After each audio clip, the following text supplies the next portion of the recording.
minute. All right, man. What's going on, sports fans? And welcome to another exciting edition of the Real Sports Talk Show. Tonight, man, it's going to be a whole lot of fun, and we are fired up. You can tell in my voice that we are fired up, and we are here, man. We got a loaded lineup tonight, man. We'll kick things off by talking about LeBron James and where should he play in 2026 and which team is the best fit for one of the greatest players to ever step on the court. So, as some people say. But after that, we'll take a closer look at Jaylen Brown joining the Philadelphia 76ers. We're a little late on that because we took a break, but we're going to talk about it anyway. And what moves that could mean as a new NBA season approaches. Then we're going to shift over to the NFL as we break down always the competitive NFC North Division today. We're going to be talking about the NFC North Division and which team and what it takes to finish at the top. Ooh, and we got two Vikings in, so boy, it's going to be some interesting talk tonight, boy. And, of course, throughout the night, man, you're going to hear plenty of the greatest opinions. Share your different perspectives and have some laughs, man, and enjoy what we all came to hear from. All came for is the love of sports, man. So turn the volume up, turn it up, bring the energy in the chat, and get ready for another unforgettable night. This is the Real Sports Talk Show, and we're getting started. Let's run it up right here on the Real Sports Talk Show. Can't accept the loss, I'm hard-headed. There's a little bit of madness to my method. Many falling off that fine line that I'm treading. I risk anything to be great, and I'm not letting nobody rob me of my victory. Number one, that's what I'm meant to be. When by any means, only thing that makes sense to me, I can make nice or make history. I got that dog in me, yeah. Turn me up, big energy, got the crowd going nuts. I got that dog in me, yeah. I take on anyone, I don't need a one-on-one. I got that dog in me, yeah. I'm talking all bite, no bark, I could rip your squad apart. I got that dog in me, yeah. I take on anyone, I don't need a one-on-one. I got that dog in me, yeah. I'm talking all bite, no bark, I could rip your squad apart. I got that dog in me, so what's up? Yeah, so what's up? I told her move over. Enough of that mediocre I've been. The man since cruising around in the stroller. I got ice in my veins like a cut in Minnesota. Why not show you how I'm built? Come a little closer, ayy. Lot of heart, been smart, aura got a glow. We can restart, give head start, still get the same result. I'm about mine, don't you get it confused. I'm a win. Oh boy, I heard that in a minute. Feel like it's been forever, man. But thank you guys so much for being here with us on this Saturday night.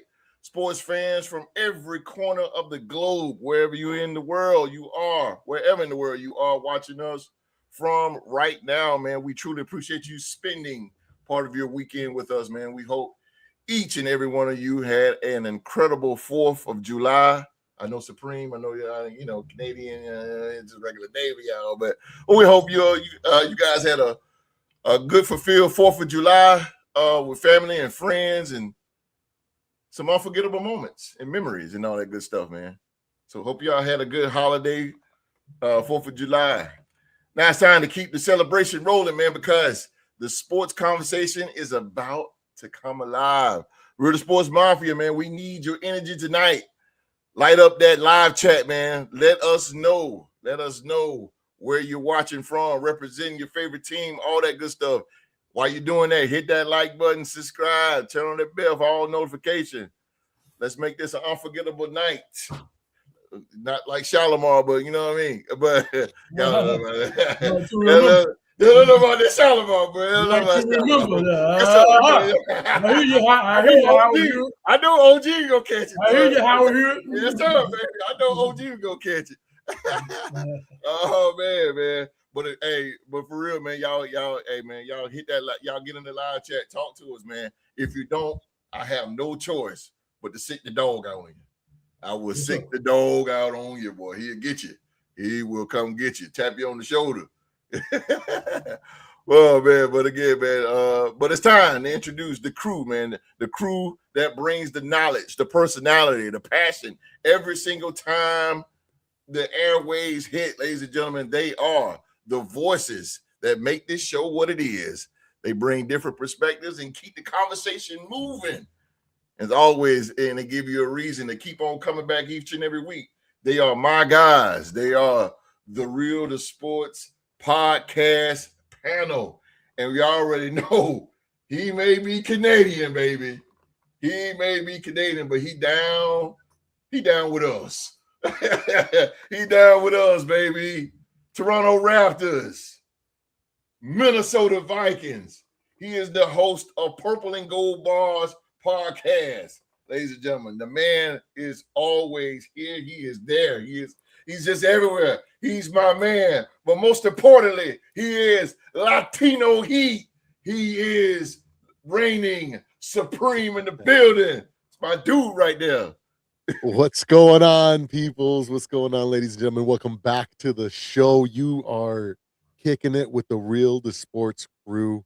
Some of the best personalities, some awesome minds here. We got expert analysis. We got phenomenal roundtable discussions. Way better that you're going to find on, the other guys that are just pretending, just throwing out some jokers out there. We got it all here on the Real to Sports podcast. Yeah, ooh, can you dig it, ladies and gentlemen?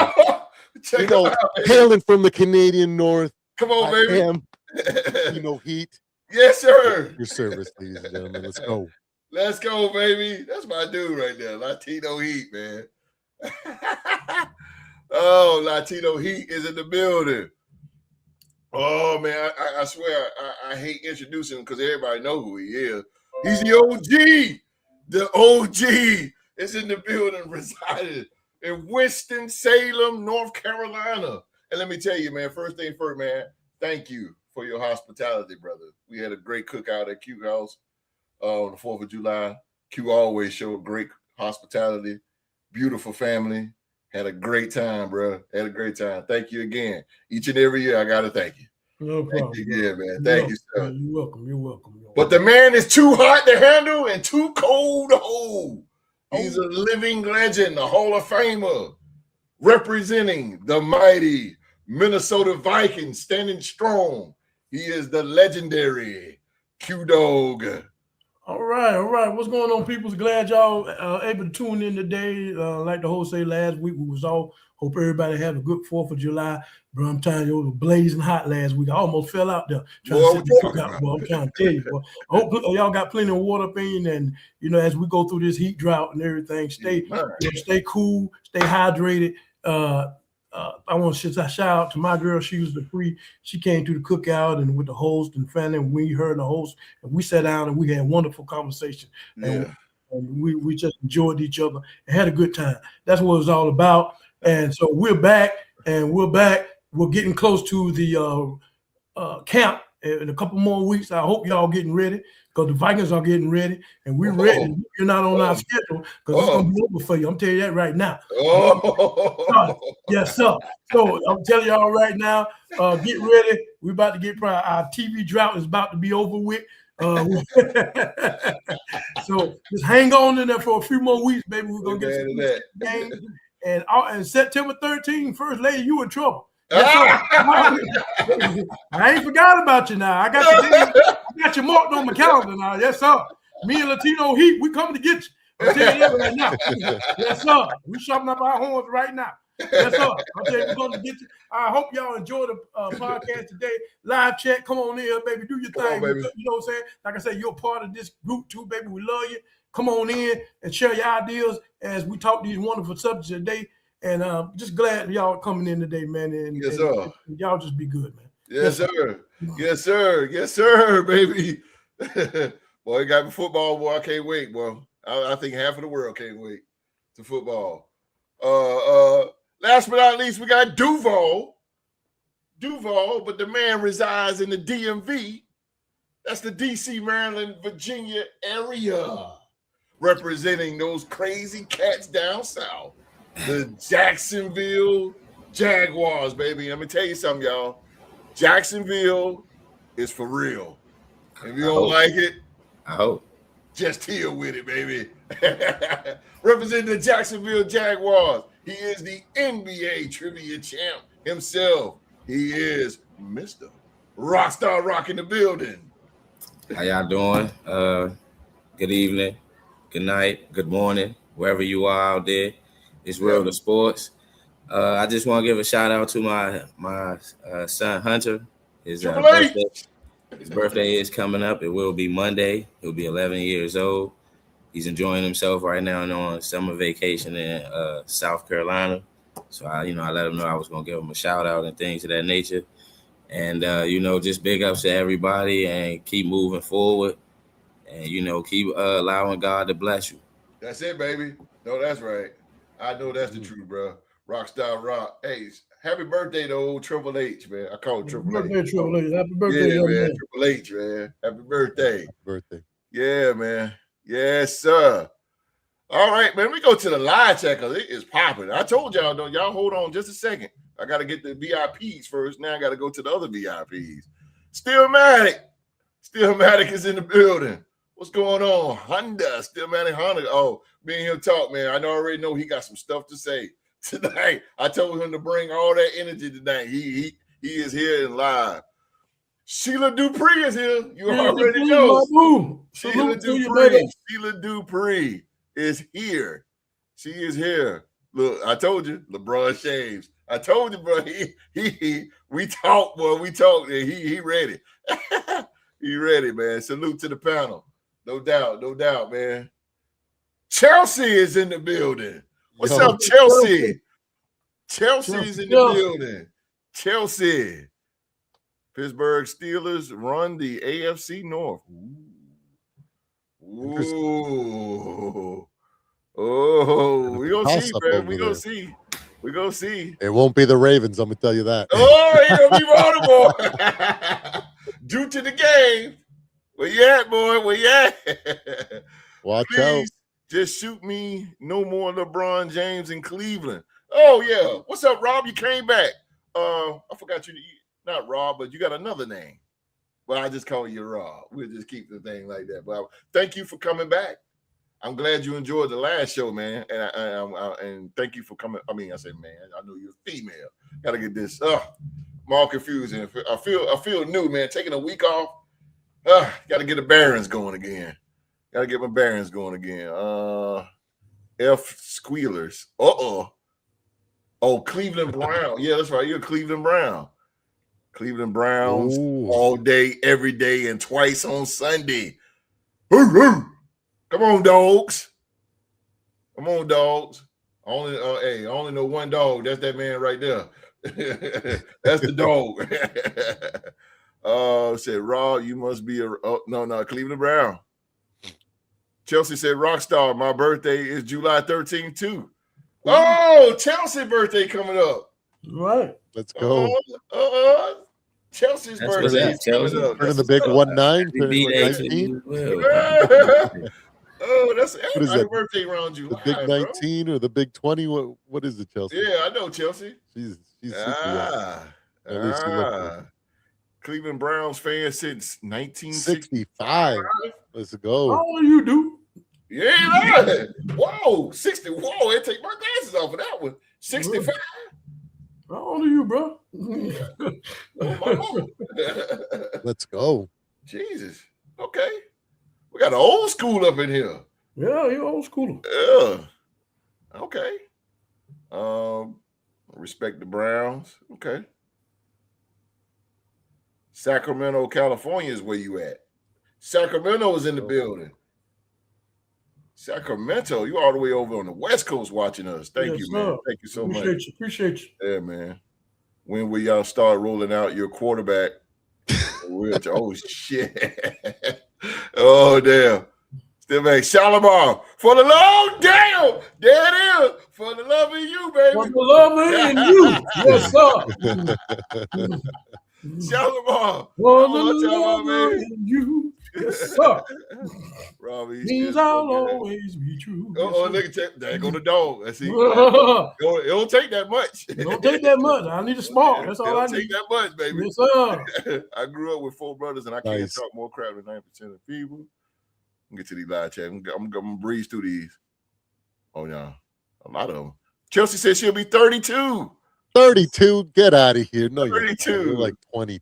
Oh, Chelsea. Like 22. She's a baby face. That was 32. Jesus, boy. Boy. Holy moly. 61, Ross. 61 years old. 61, man. OG. That's an OG for sure. Yeah, you got me beat. Yeah. But I take 19 or 20. I hear you, Chelsea. Me too, boy. I sure wish I can take it. Chelsea, I thought you were 21. My dad saw Otto Graham play. My dad worked in Cleveland Stadium. Get the fuck out of here. Yo, Cleveland Stadium was the joint, man. You used to come on NBC. That when Bernie Kosar was quarterback when I seen like 87. Oh my God, bro. You talking about some of the coldest games I've ever seen. In Cleveland Stadium. Oh my God. Y'all made my birthday saying that. Chelsea's birthday, man. Happy birthday to Chelsea. Q Dog was saying happy birthday. He will sing that at the end of the show for you. All right. Brian Sight. I remember him. Brian Sight. Yeah, I remember Sight too, bro. Quarterback for Cleveland, yeah. Yeah. I remember Sight. Yeah. Damn, boy. We got an old school for sure. Brian Sight. Damn. I'm excited, bro. This is Ozzie Newsome and Ozzie Newsome, the tight end, bro. Frank Minifield, bro. Quarterback. Yeah. That's what I'm talking about. Hanford Dixon. Put Hanford Dixon up there. There you go. They got there Kevin Mack, running back with the shoulder pad. There you go. With the shoulder pad, bro. Yeah. Anthony Logan. Yeah. But hey, them good players, dog. Them good players back in the day. Yeah. Bro. Yeah, Rock, you know a little bit something about that. Yeah. Yeah, man. All right. Stage is set. It's officially, man. It's time. Let's get another edition of the Real Sports Talk Show going. Let's get this thing rolling here. The Pruitt. Word. The Pruitt. Oh, yeah. I know. Mm-hmm. Oh, man. They're going way back here. But, all right, y'all. Let's talk about it. Because this is might as well. Well, first thing first, let me run my mouth for a quick second. Q was talking about Sheila Dupree, and let me tell you, it was an honor to meet Sheila Dupree. We talked half of the night, and man, let me tell you something. That woman right there, she taught me about perseverance. And Sheila Dupree, I'm gonna tell you a story real quick because she was telling me that she had a spinal cord, she had cancer in the spinal cord injury. Yeah. Mm. And so she said she got up to walk and she was paralyzed. And the doctor said, she wouldn't walk. And she said she didn't claim it. And she got up and she taught herself. She said she strapped a cane or a walker or something. She strapped to her leg, and she taught herself how to walk again. Y'all don't understand, man. Sheila Dupree, that woman, and I ain't talking just to be talking on the show to get any views or anything like that. Just being straight real. That woman is full of joy, and she went through a lot, and she told me her story, and she went through a lot, man, and just hearing her story. And how she persevered and continued to persevere, and she didn't let her handicap just ruin her life. That was good. And she said that you got to be grateful for everything, even just getting up, going to the bathroom, getting up, going to the kitchen. Don't take things for granted.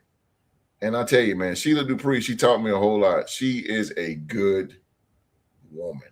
That's a good woman. Ooh. Very good conversation. I mean, I could talk to her all day. Man. And I just want to put that out there, man. That is a good one. That is a good one. Appreciate that. Yeah. Yeah, man. She really helped me out in my mind because sometimes we take things for granted. We get tired. We don't want to do this. We don't want to do that. But this woman, she can barely walk. And when I was leaving Q's house, she was, Q was helping her get up. I said, Sheila, you can walk. You walk better than that. And she was walking really good. She was walking really good, and she taught herself. But what I'm saying is she didn't let that handicap get her down, and she persevered, man. That was a great story. And I learned a lot from her. And she's a big fan of the show. She's a big fan of y'all. She's Q's biggest fan. That's a good woman right there. Very good woman. And man, I can't wait to talk to her again and meet her again. That was an honor. So let me stop running my mouth. I had to get that in there. Also, I got a cool ass shirt, man. Yeah, cool ass shirt. That's awesome. Yes, sir. A good friend of mine got me this shirt, man. Yeah, man. Yeah. So, hey, man, my 4th of July was good, bro. Yeah, man. You know, I had to represent, baby. That's all right. No. Yeah. If it was dark when by the time we get out of the podcast, I'll fire one up. I smoke cigars. Yeah, I smoke cigars. I'm a cigar connoisseur. All right. Mark is in the building. Happy birthday to my guy Hunter. What's happening, gentlemen? What's up? The MVP. Playoff man. Thomas Landry. The Kool-Aid. To hell with the Pittsburgh Steelers. Still mad at Mark really dislikes the Steelers. He hates them, bro. Much as I hate the Chiefs. Happy birthday to Chelsea. Smoke the Panthers? Okay. I said I'm Chang. I'm not a Panthers fan, but it's the nation, right? Franco ain't. Oh, damn, Mark. All right. Thank you. Do it. Thank you, Sheila. No, ma'am. No, ma'am. Don't you dare thank me. Hell no. Thank you. Sorry, Spring. Thank you. Thank you so much, man. You really blessed my soul, girl. You man, it was great talking to you. We got to do that again. We got to run that back again. Maybe the dog can get you back down here again. Yeah, man. All right. Shout out to Sheila for inspiring us, man. I'm telling you. Yeah. Y'all, man, I'm telling you, Sheila Dupree, man, she got a hell of a story, man. Hell of a story, bro. Jesus Christ, boy. She'll make a cry. Yeah. Tell you. Yeah, I got a testimony. Yeah. Well, I'm telling you. She does, man. Yeah, man. Great woman. But, all right, y'all. Let's get into this. LeBron James. Who he will play for? Who in the hell will get LeBron James here? LeBron James reportedly has informed that the Los Angeles Lakers that he plans to play for a different team during the 2026-27 season. This is reports by CEO Rich Paul, Clutch Sports CEO, the very rich Paul. Boy, he got bukus of money. It's fucking bukus.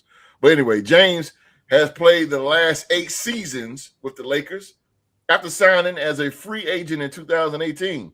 The NBA's all-time leader in points, minutes, games played, and seasons played averaged 25.9 points, 7.9 assists, and 7.7 rebounds over 479 regular season games with the Los Angeles Lakers. He won Finals MVP in 2020 as he led the franchise to a 17th NBA championship. LeBron James is one of the greatest athletes in history. Lakers team governor Jeannie Buss said in a statement Tuesday, "We will always be thankful for his 8 years with the Lakers, including the title he led us to in 2020, under the toughest and imaginable circumstances and the countless records he broke in purple and gold.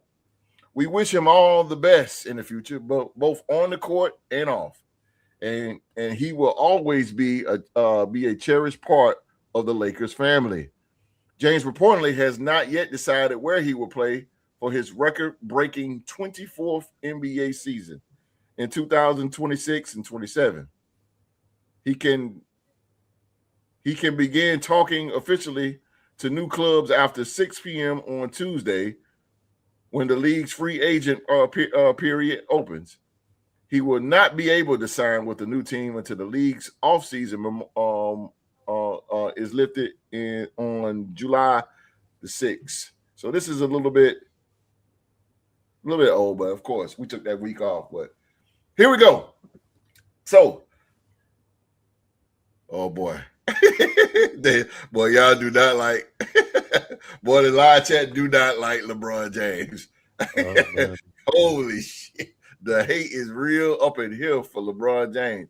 But let's go to Latino Heat. Let's start this thing off with Latino Heat, baby. Let's start it off with Latino Heat. Let's see what he got here. All right, Latino Heat. If LeBron James leaves the Lakers at the age of 41, bro, what team you think give him the best chance to compete for just one more championship? And why is it the perfect fit for him? What team? Well, I am no hidden hater, nothing like that. I'm very open about my dislike for Faux Goat James. I call him Faux Goat James because he's nothing but faux fur. He's fake. He ain't got nothing. He's not even close to holding on to Michael Jordan's jock. Let's be real, man. 2 3-peats puts Jordan so far ahead of everybody else that it's not even close. But we're gonna put all that aside, and I'm gonna look at this, in a certain light. I've identified 5 teams that I think he would make a run at it. Okay. Oh, my little man's going crazy. Even the puppy yeah, he's like, he don't like LeBron. I've raised him to be exactly the way I need him from a young age. He's only like 2.5, but he knows. But anyways, there's 5 teams that I think that like, without looking at salary cap, without looking at their trade assets or anything, just on a fantasy kind of like draft kind of situation or fantasy trade. Of course, the low-hanging fruit is the Cleveland Cavaliers, the Golden State Warriors, the Denver Nuggets, the New York Knicks, and OKC. Those are the 5 teams that, in my mind, would be spots where he'd have a chance. Okay, but let's be real. He's no GOAT. He's just a pretender. So he can't do it. He can't. There's no bringing a team. There's no taking the team on his back. He's not a bus driver. Okay, absolutely. So he needs to be carried, and I think the 2 teams that would carry him the best would be the New York Knicks or the Oklahoma City Thunder. Now let's talk about the New York Knicks, man, because man, Jaylen Brunson has definitely impressed me. I was sitting there when we had the week that I hosted. I definitely wanted to throw some shade at how LeBron will never be the GOAT and will never come close, essentially, is what I was trying to get at.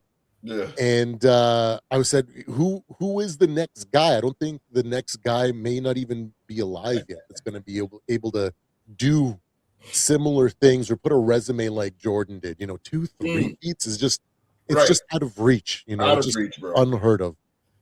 But Jaylen Brunson, man, he's like in year 6 or 7 now, going into that. So he's around that same age where Jordan started to win titles. If he starts putting, some title, he puts a good resume together, man. He's got everything. He may be undersized, okay, but that guy's got a dog in him, man. He's the type of dude that when everything is going wrong, he elevates. Where LeBron shrinks, Jaylen Brunson elevates. He's got that like mentality, that delusional confidence that Jordan had, where it's like, nobody's better than me. Just get behind me, people. I'm gonna win this game. He puts up incredibly tough shots. Like I'm sitting here going, well, there's no way he takes this, like into double coverage, puts up a 3 or like whatever it is. You're just super tough shots. I'm like, oh, that's a miss, and it goes in. And I'm sitting there going, how many times can I say, oh, that's a brick, and it goes in? Yeah. And I just got to give the man credit. He's awesome. Right. So if anybody's got the balls to carry the fake GOAT, the phony GOAT, Jaylen Brunson. I think it's Jaylen Brunson. Okay. Jaylen Brunson. Okay. So that they got OG Anunoby. The guy, man, I called it before we let him go. I was like, this is a mistake to let him go. That guy. Yeah. Why Toronto? Player. That's crazy. But okay. It's just one of those things at the time when our roster, for RJ Barrett, though. The way that he was for RJ Barrett. Yeah, like we couldn't handle having his offensive liability at the time compared to, what he was then. Like, he's a better scorer now, right? But he's always been an incredible defender. He defended LeBron when it was LeBronto, when he destroyed us all those years, right? I could see how good of a player he was going to be. So I dislike letting him go, but look at him now. Guy's phenomenal. They've got so many good places. They got a deep roster. That's the type of situation where LeBron needs to go, right?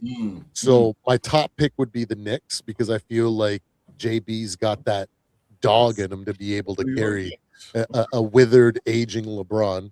That's going to be doing a lot of load management. And the other team, Oklahoma City, I kind of give the same argument. They got an extremely young team. They're like, I thought they still had one more year. I thought this year they would be able to make it a lot, they'll be able to do something and, might be able to win that last one before everybody caught up to them. But I saw it wrong. They caught up to them this year, not next year, like I was predicting. But, with that young, fast, athletic team, and then bringing LeBron James in to maybe win his first ever Sixth Man of the Year or something like that, put him where he belongs, coming in there off the bench, helping that second string out, might end up, doing something. He might be able to ride the back of the bus into another championship. So those are my two teams that I would say, because if he's going to win another one, which I don't think he will, he needs to be carried. If you put that kind of responsibility, if you're a team that puts that type of responsibility on old man James, you're going to lose. Look at what the Lakers did. They put so much responsibility on him for the last couple of years, and they have been horrible. Let's be real. It's fool's gold when you look at the Lakers of the last couple of years. True. You think, they're going to do something, and then they go in the first round, second round. I know last year they had a bit of a deeper run than they had this year, but it was just once they faced a team that had youth that could run them up and down the court. Right. They could do a lot more than they could. They just couldn't handle it. You cannot build a team around LeBron anymore. He has to be more of like a sixth man, a guy that's third or fourth option, because he's still athletic. He's got let's be real. He's hit the genetic lottery. Okay. Yeah. I can admit that. I can admit that. He's a hell of an athlete. He's one of the greatest athletes to ever exist. I won't take away from what he is, but he's not the GOAT. He never will be. And I'm just so glad that the face of the franchise is no longer LeBron. So that's who I do. Those two things. So OKC and I've never heard nobody say OKC. That's crazy. Okay. But this is totally fantasy, because I don't think they would ever trade for him. But I'm talking to the two teams that I think would give him the best chance. It would make sense. It would make sense. Definitely make sense with the Knicks. I would definitely see that. The only downside, if you have an old man Warrior roster, is how the defense would look. Chelsea got a good point. Chelsea got a hell of a point. Yeah, there'd be no defense. None whatsoever. It'll be none. Oh man, Chelsea, you got a good point there, girl. Let's go to the NBA trivia champ himself, the man that is known to hit you with the ones and twos on the basketball. Yes, he does, man, and he brings it too, bro. Rockstar Rock, man. If you was LeBron James, bro, if you was that man himself, would you prioritize joining a championship contender or returning to a former team and helping a young team take the next step, or just fucking retire? I mean, or which destination would you choose and why? I'm going to say, I think LeBron going. I know a lot of people might not say it, but I think he's gonna go back to Miami for real. I don't know if he's gonna go to Cleveland. I think he's Giannis. He's gonna go play with Giannis. Yeah. Jeez. Or the reason I would say that is because Giannis is a proven winner in the league. Okay. Other places, like the Knicks and OKC, they don't have the money to bring LeBron James in. The Knicks, once they lost Mitchell Robinson, they can't bring in no high dollar person because it's gonna put them over the second apron. So Right. Absolutely. That's the main reason why a lot of high dollar people are leaving and going elsewhere to get a 2-year contract and make that maybe 30 million a year within them 2 years, because that's why I think he gonna go. He either gonna go either to Miami or Cleveland. And the reason I say that, starting his career, he started his career in Cleveland. He went back after he left, after he couldn't will that team in Cleveland in 2004 against the San Antonio Spurs. I seen that. Better know it. I seen the guy said that LeBron played with Hall of Famers. He needed Hall of Famers. Did any of those guys that he named, did they win after they left a team that was led by LeBron James? Kyrie Irving made it back to the NBA Finals. He didn't win.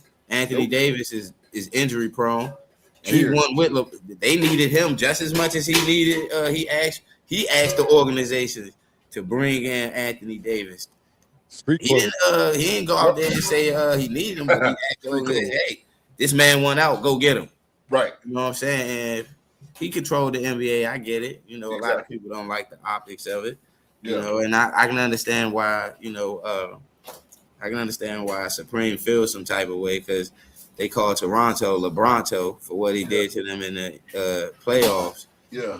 Giving them guys, I think they only won one game. Yeah. Or 3 maybe in the series against LeBron out of a total of maybe 3 series. They won a total of 3 games or something like that in the series or something like that. So I can understand, he done put them people's home. He done did the same thing to my Celtics when he was on the East. But if he come back, it's different now. The East is more young, it's more hungry. Yeah.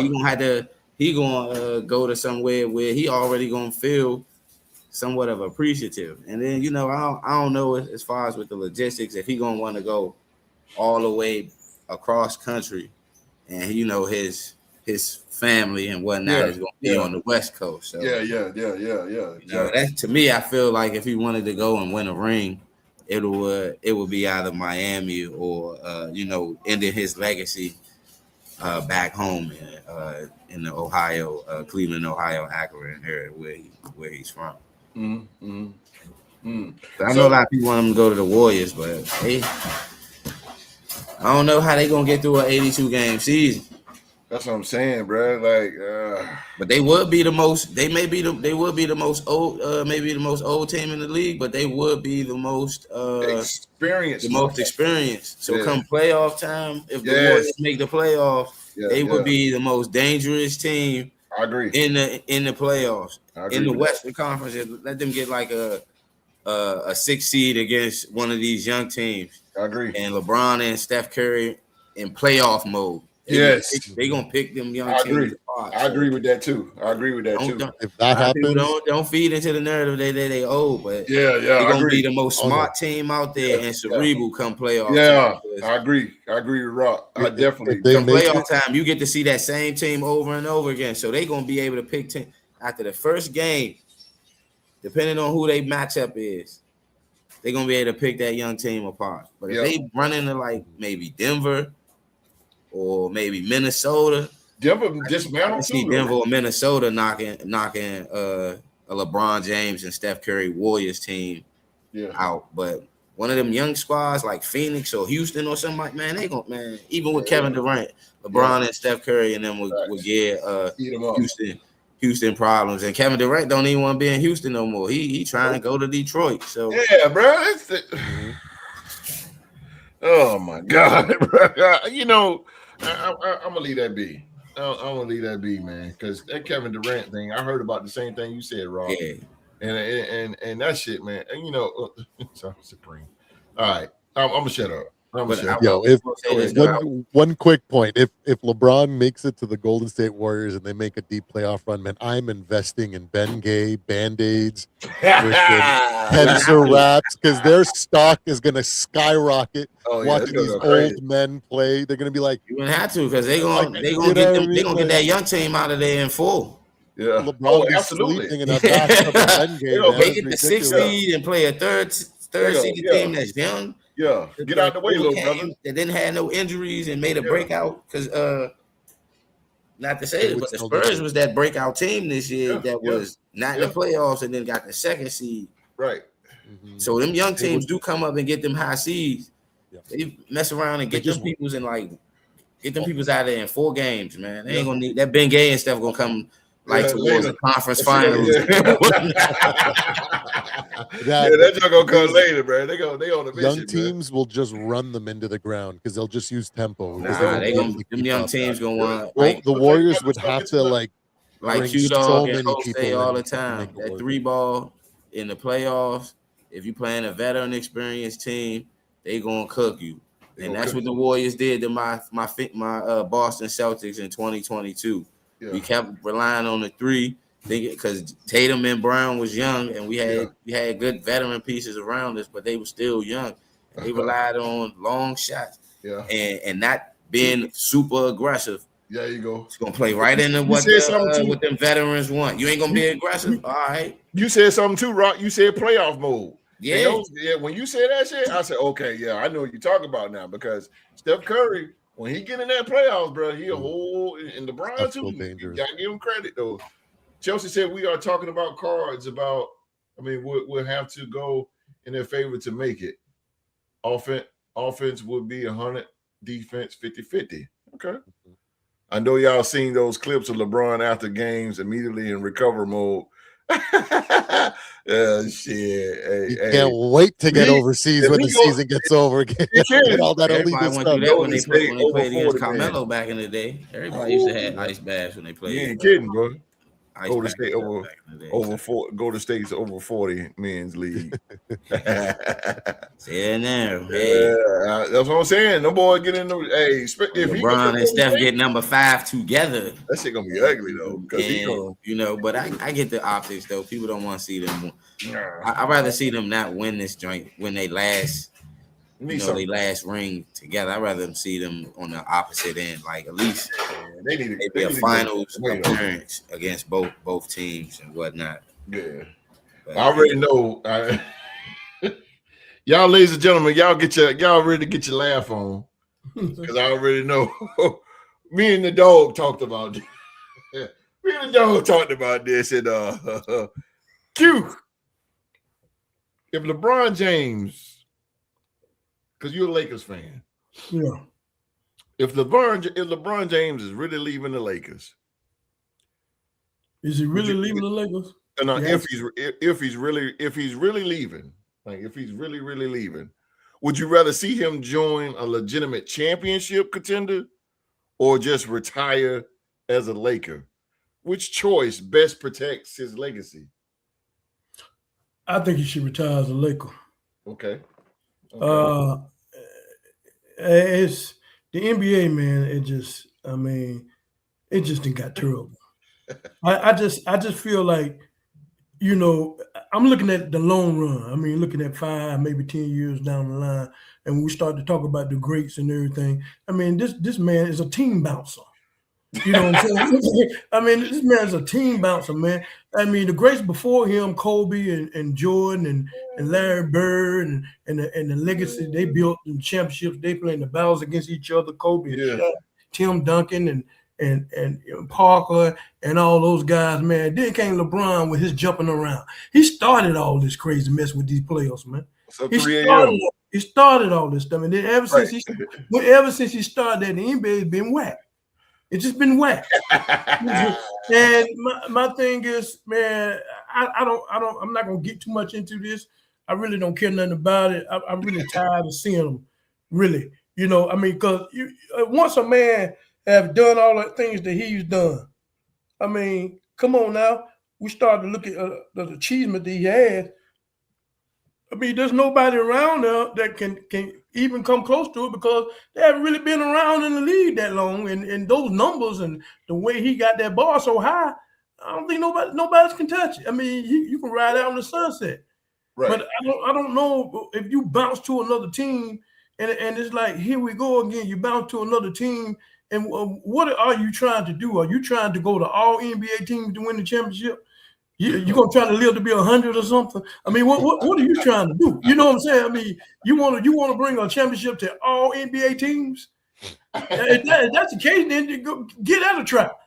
maybe you'll play till you're 90. You know, but it gets to a point where it gets to the point where, man, all this young talent coming in, man. I want to see the young talent. Yeah, LeBron James, you done everything that you can do in this NBA, and I just don't feel, you know, really you're getting in their way. What's up, Derpy? You put them on a team with someone, and like you said, you can't put them on a fast running team. You know what I'm saying? He ain't gonna do but slow them down. Right.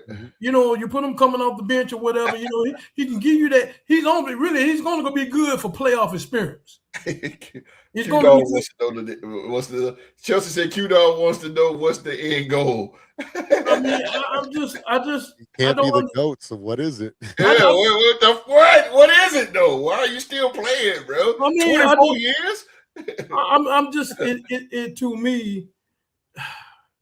If he moves on to another team, man, what you're doing, you're ripping the fabric off of your greatness, because you keep going to all these other teams trying to prove something that you already are. You have nothing else to prove.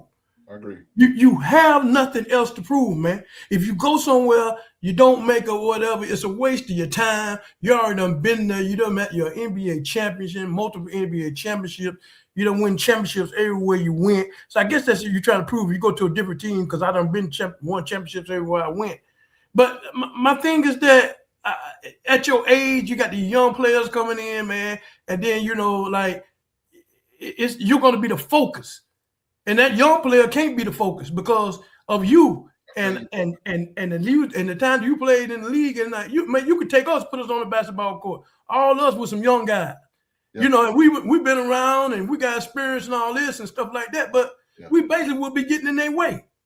You know, I mean, we done done all. We done, go ahead, Q. Yeah, we all done what you already done what you had to do at your age, man. You know, I want to see the younger generation. I want to see the younger players come in. I know LeBron James. I know who you is. I know you won championship. I mean, what else are you trying to do, man? I mean, come on, bro. I mean, you think you don't? I think you don't know that you're gonna have life Oscar basketball. You don't know what you're gonna do. Yeah. You don't know what you're gonna do. Right. But man, you just done got to some edge, man. There's nothing else you can do. Right. Like we say, we don't see you know where you're going when you win the championship. You know, I just think that you're gonna put the pressure on a lot of younger people, a lot of younger players, to the point where you're gonna hold back their game a little bit. Because they're gonna, you know, they want to exceed, but they gotta let LeBron James lead us. You know, because he's got all these championships and all that. No, let LeBron James need to follow y'all. Right, yeah. That's it. You know what I'm saying? He just need to be a veteran just to add in here or there, especially when clutch time and playoffs and all that. If people have experience, he don't need to be leading nobody. I agree with that. You don't need to be leading. Let the young talent get out there and do what they do. You just add to that. But then when you do that, it basically is a sign. It's a writing on the wall, man. You're in their way, man. Yeah. You're in their way, man. It has to rest in your head, man, that it hasn't really passed you, but you yourself, as the way you are and the way the attention that you're going to draw on the basketball court, you're going to take the focus away from these young talent. You know what I'm saying? Now they got to play around you. Mm-hmm. I mean, that's unfair to do a young talent like that. I agree. They're supposed to get in there and just give it all they got. They're not going to be able to get it all because LeBron James is right there. We got to wait on him. Sheila said, "Please retire." I mean, I'm just sick of that. I'm sick of him, man. He's making it look worse, man. He's making it look worse, man. I mean, LeBron, man. I just feel, and we sitting around like he did in Cleveland when he went to Miami. He's trying to figure out where he's gonna go. That's what we're talking about. Now we're doing it a second time. I mean, come on now. This is a redundant thing. It's get old. When things get old, they get old, man. Yep. And when they get old, they get depressing. They get all that, man. We want to move on. Yep. We want to move on, man. We'll never forget you. We'll never forget what you've done for the NBA. Right. You know, but right now, man, you know, let this young talent come in and show us something. We want to see the young talent. We don't want to continue to talk about you, man. And I I just really this subject matter right here, man, is really. I'm just tired of it. I'm with the dog on this, y'all. Really brief for me. I got one question. Yeah, go ahead. Go ahead, Host. You were saying something. I'm gonna go ahead and end it, but you go ahead. I want to hear what you got. I got a question, Q-Dog. So I know you say you would hope LeBron would retire as a Laker, but to me, and this is I don't think he would. I don't think his legacy with the Lakers would be considered him able to retire, because all the great Lakers, they went to more than one NBA. They had more than one NBA Finals appearance. All y'all great, and I know you're a fan of the Lakers, so I'm not disputing none of that. But I'm saying, as far as the history has shown, is all the great Lakers have been to the NBA, had more than one NBA Finals appearance as the lead person for the organization. So I mean, I don't know, man. I don't know. I can't see him being. I can see y'all retiring his jersey and somewhat, or not letting nobody wear the number 23 in the organization. But I can't see him retiring as a Laker, because to me, he's not a Laker. Everybody gonna think of LeBron James as let me Cavalier or Miami Heat. Yeah, I get what you're saying. Let me answer that real quick. Let me piggyback on that real quick. I understand what you're saying, that the Lakers organization, that they have championships and people have more than one champion. It's really not about the championship. It's just about, to me, his age and you trying to go out there and bounce on other teams.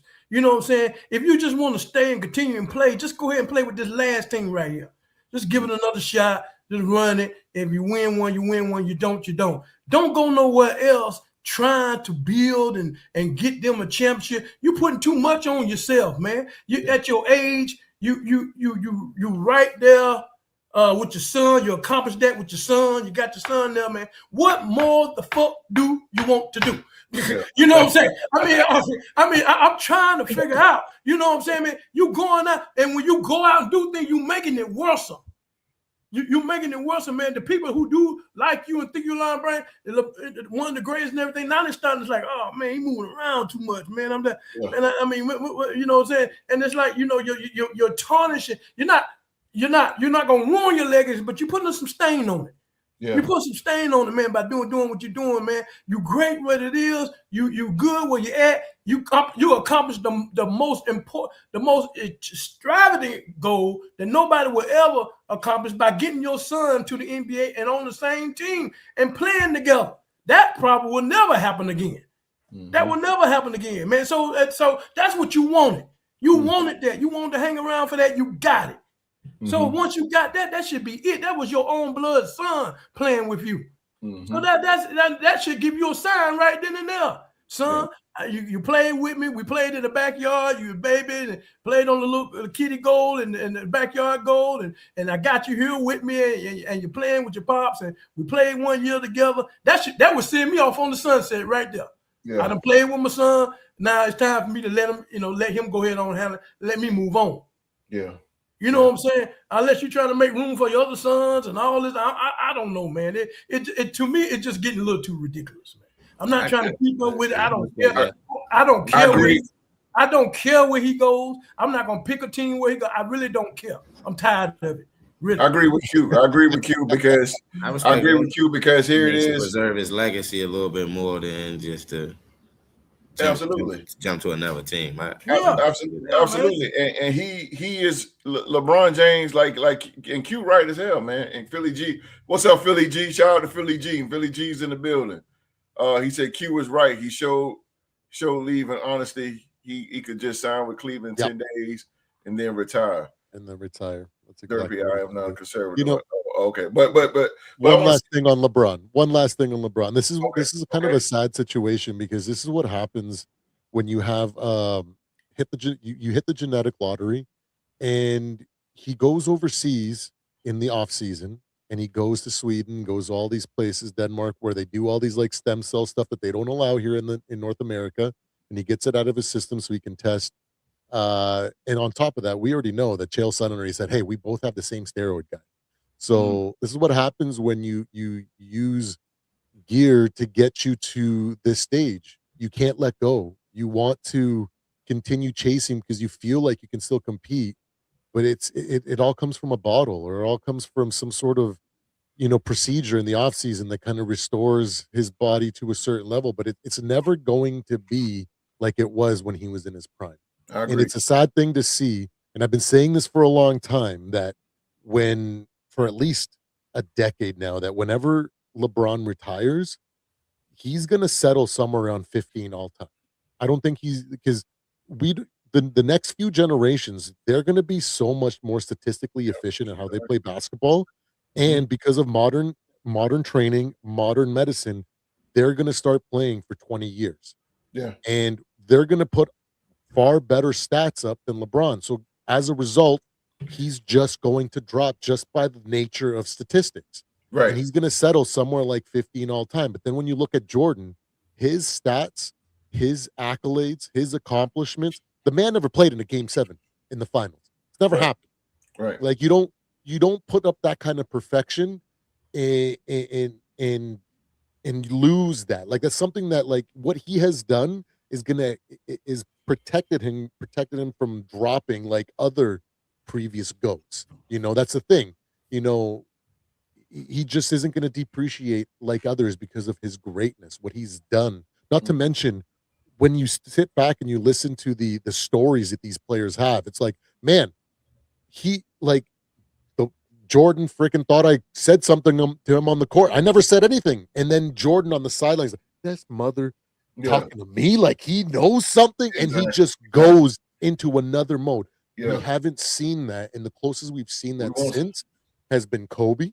Yeah. And then now we're starting to see that maybe Jaylen Brunson has that, and so it is what it is. It's sad to see someone holding on like he is. Like it's a problem of his genetic gifts and the treatments that he does in the off season, plus the stuff that he gets out of a bottle. So it's sad to see, honestly, because I'm with Q. He should be done already. Like there's literally, we've known for like a good 5-6 years that there's literally nothing LeBron can do to catch Jordan. So why are you still here? Like that's it. And the reason why I dislike LeBron is not because of what he did to my Raptors. It's what irks me. I give him the type of scrutiny that he asked for. Okay. They dubbed him the chosen one in the media, and then he went and got that tattooed on his back. And when you go to say that you are the chosen one to dethrone Jordan, I'm going to look at you a certain way, and he has never lived up to that. And so as a result, that's really what irks me about him. It's like, you haven't even played a game in the NBA and you want to be considered the future GOAT. That just pissed me off his entire career. I agree with you on that too, Supreme. I agree with you on that too, Supreme. I got 3 things that I want to hit really fast, and I wasn't going to say nothing, but this is a good conversation. First things first, I agree. I'm going to agree all with what Q said, because it just made totally good sense.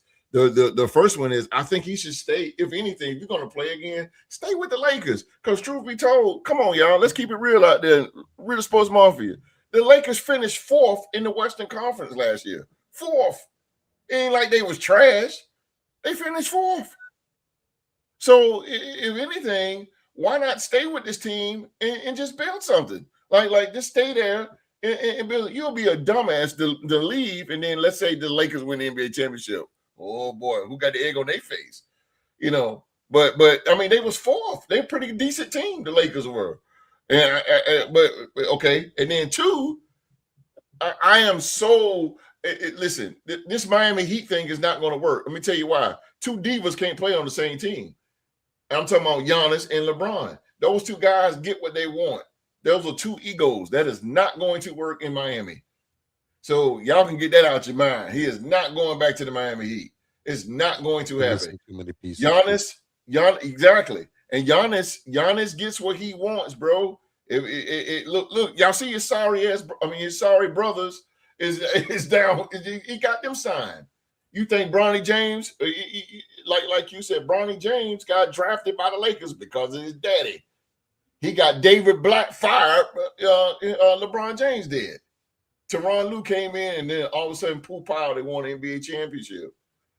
Those guys get what they want, so it's not going to work in Miami. Eric Spoelstra is not that coach that can handle that kind of ego. There's not enough room in Miami for that ego right there. That's crazy. There's definitely more behind the scenes that was going on we don't know. Exactly. It got to be. For them to finish 4th in the Western Conference, and that's not a losing season. And then he wants out of 8 years, all of a sudden, something ain't right. LeBron James can't stop playing GM. Maybe. But and my last thing is, and before we go to the next one, is I am so sick and tired of year after goddamn, sorry, Supreme, after fucking year, I got to hear LeBron James and Aaron Rodgers. Those two guys, every year, we got to hear what they're going to do, where they're going to go. I'm so sick of it, man. Those two guys, LeBron James and Aaron Rodgers, they need to vamonos, right, the Supreme? Vamonos, get out of here. And I agree with Q. What as LeBron James, you got the all-time leading scorer, you're the all-time leader winning percentage, field goals, games played, minutes. You got every record. You got all these all-star MVPs. You got NBA MVPs. You got all this stuff. Why are you continuing to play? Because you're gonna keep playing and playing, like Q said, and it sounds funny, but it's true. You're gonna be 90 years old. It's like you still playing, and it's like shit. These young guys, what the hell they gonna play for?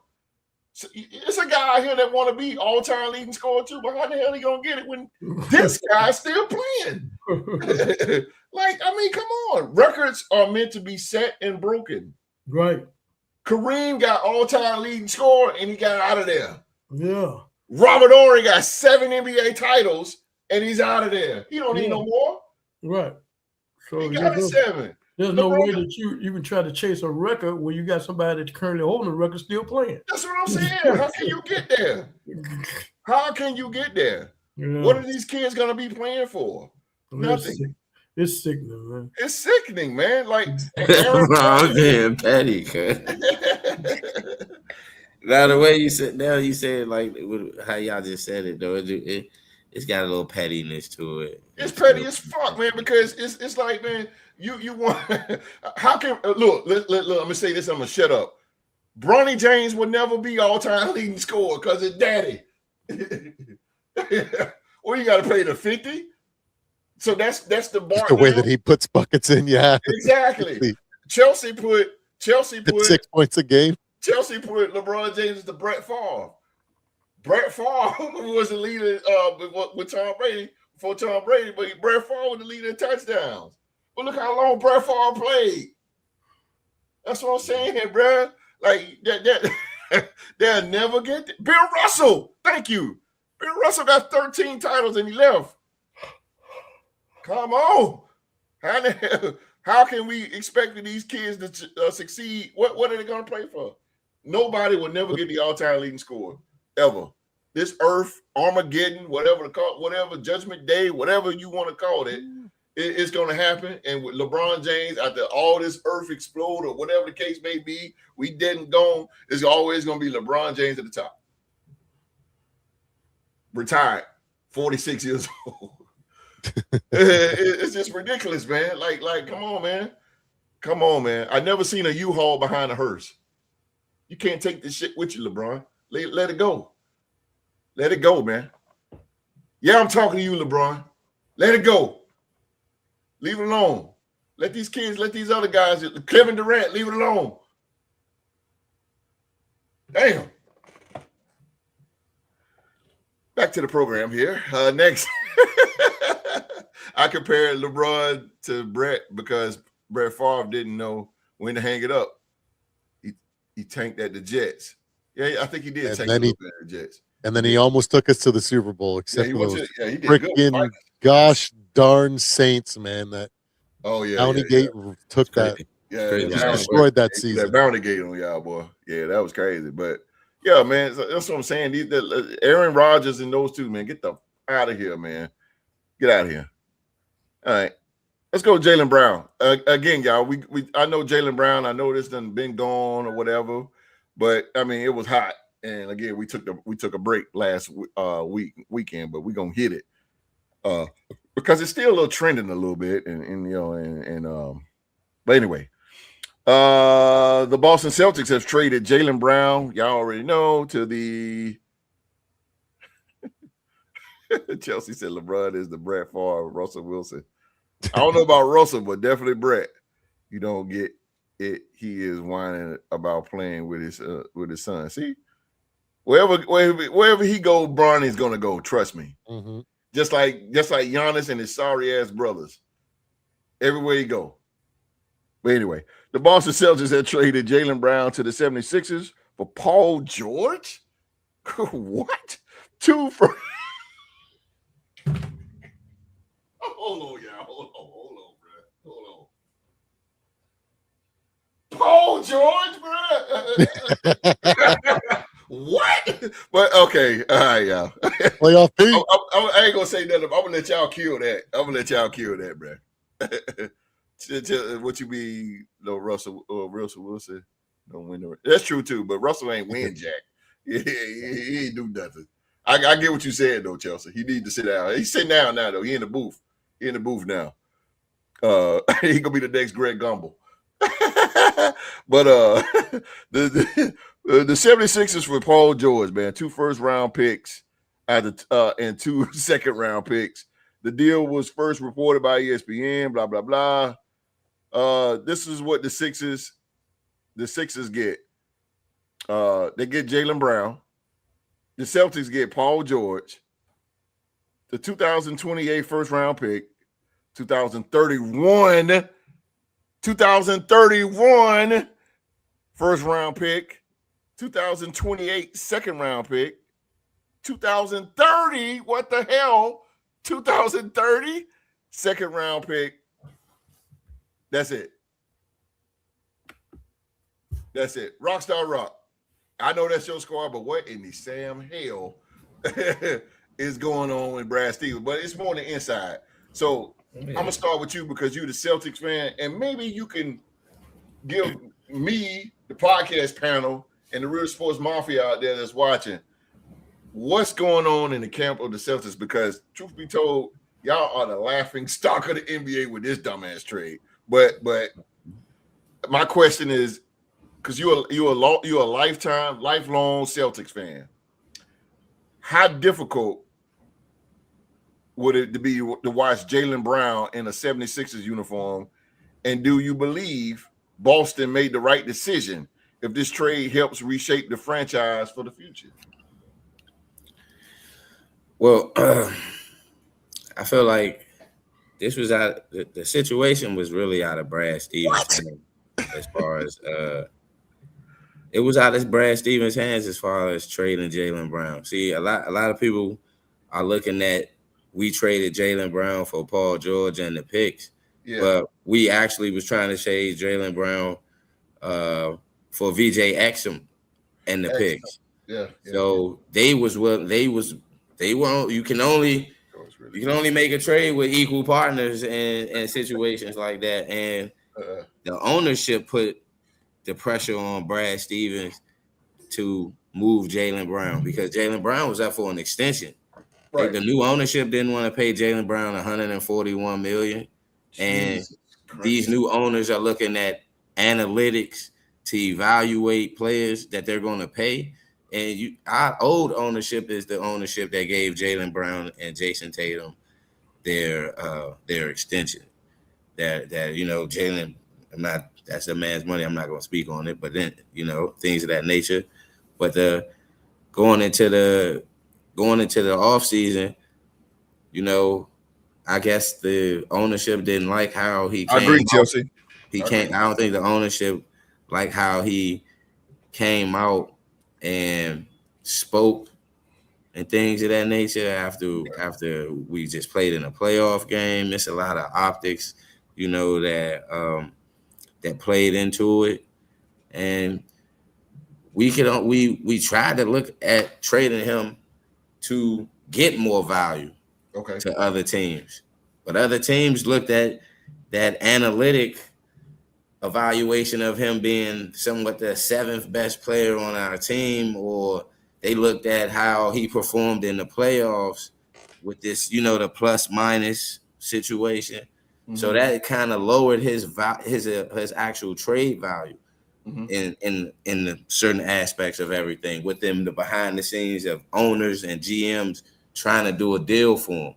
Mm-hmm. If they getting like we already know, this anonymous source putting out his evaluation, saying all these things. Me personally, I think it was our ownership that did this. Because Brad Stevens I don't think he wanted to trade Jaylen Brown. And the fact we got Paul George, I think it's going to work, because the fact of it is we ain't got to actually use Paul George in a certain aspect that we was going to use Jaylen Brown in. If we're allowing Jason Tatum, the organization is allowing Jason Tatum to be the leader going forward.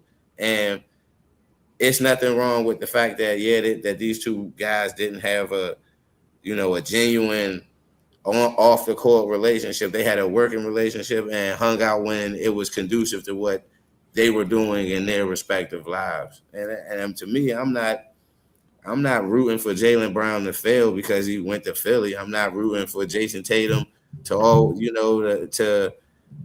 necessarily succeed more than Jaylen Brown. I'm rooting for both of the brothers to succeed, because they both changed the reason why I became somewhat stuck with the Celtics after KG and Paul Pierce and got traded to, because that's what we did. We traded KG and Paul Pierce to the Nets, and we got Jaylen Brown and Jason Tatum from that trade. Very true.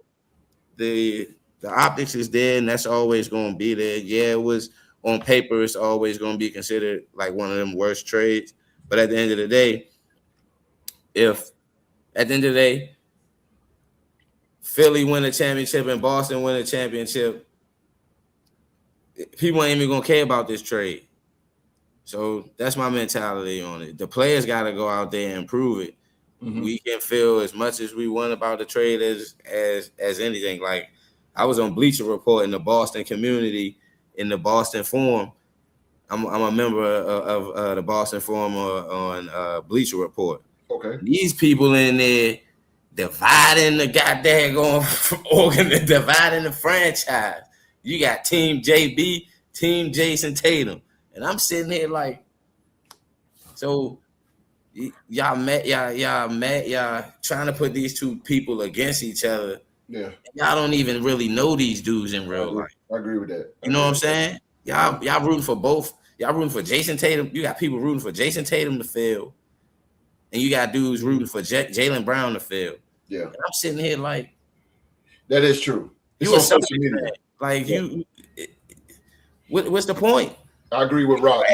And the organization didn't care whether we our opinions or anything of that nature. And I'm sitting there telling these people, like, we can't control what the people that own these organizations are going to do and what they want to do to save the money that they've been saving. Why the reason that they are billionaires and millionaires, because they know how to cut costs when it's time to really got to pay somebody. Yeah. New ownership don't have no loyalty to none of the players that are on Boston. Mm-hmm. This is a new ownership. Mm-hmm. So they didn't have loyalty to Jaylen Brown. You're absolutely right, because I seen it on really quick. I seen it on social media that it was Celtics fans really going in on Jaylen Brown. I'm like, damn, bro, like, this guy bought you a championship though. Like, I wouldn't shit on him like that. What I'm saying? That was clearly a business move. But I mean, for them to, like you said, to try to divide the team, and no, because again, you gotta respect what he did. I mean, the guy won you a championship. Like, absolutely. you got to show him some love on that. But Celtics fans are one of the most rowdiest fans in all of basketball. Yeah. So it's like but it's causing. It could cause a lot of confusion. Some of them delusional. Some of them really delusional as hell. And I'm gonna be 100% honest with you. Yeah, come on with it. Reading what they saying and how they come off. I'm like, bro, y'all really don't understand. Like, right. Regardless of how, and if we had traded Jason and Tatum and kept Jaylen Brown, what was y'all gonna do? Exactly. You're still gonna be a Celtics fan. So you know what I'm saying? Whether they didn't trade Jaylen Brown and kept him, you was still going what? You was gonna turn back around and say AJ so Brown. What, you know what I'm saying? That's what I'm telling people. So we win a championship. You're not going crazy as hell, girl. You know what I'm saying? We be third in the East after chasing after trading Jaylen Brown, which you're not gonna root for the Celtics. Yeah, right. I agree with you saying, bro. Yeah. I agree with you saying. I'm now, but I'm gonna let the dog go next, but it's a but in that. But Chelsea crazy as hell. AJ Brown, the Philly, and Jaylen Brown, the Brown boy. Something ain't right. He might well throw Antonio dumbass in there too. Something going on with them Browns, boy. Even Bobby Brown. What the hell going on with these Browns? What's going on with these Browns, man? But Q, my man, the OG. Q, man, looking at this Eastern Conference, bro, which is not strong at all. I don't give a damn if Giannis is still there. I don't care. I don't think the East is not strong. When Boston got out the playoffs, the East went hella weak. Boston is the strongest thing over there, right? So looking at the Eastern Conference as a whole, Q, do you think the 76ers become the team now to beat with Jaylen Brown? Or is there still another team that you trust more when the playoffs begin? Well, I'm gonna go a little different. Okay. With this trade, I think a lot. This trade really didn't have to do with Jaylen Brown as the professional basketball player. I really think this really boiled down to his intelligence. Oh. This man right here, a lot of people don't really know. He's one of the smartest men in the world. Smart as shit. Yeah, he is. He NASA wanted him before he went to the NBA. Yeah, he's a smart guy. This man teaches classes at Harvard, mathematics class in Harvard. Yeah. So I always tell people all the time. I was talking to Sheila the other night, and I say a lot of people might hate you because of what you have and the money you have, the cars or material. Don't nobody hate you worse than somebody that knows that you're smarter than them. Absolutely. This man is extremely intelligent. Yep. He has a mind, so you cannot come at this man any kind of way. Mm-hmm. You know what I'm saying? Especially when it comes to numbers or anything like this, because this man is cerebral. Mm-hmm. I think that had to do with upper management. I think they really didn't have that. They couldn't deal with him and his intelligence. Brilliant Brown. So they really it's like I say, well spoken. This man is intelligent, man. Yeah, he's very, very smart, bro. Yeah, and so when you take so for y'all to trade him to a rival, you just didn't give a damn. You just got him out of there. You trade him to a rival, Philly, your rival. You just got him out. You're gonna see him. And to me, I just really feel it really wasn't nothing about basketball. It was about that man intelligence. Yeah. It boiled down to that.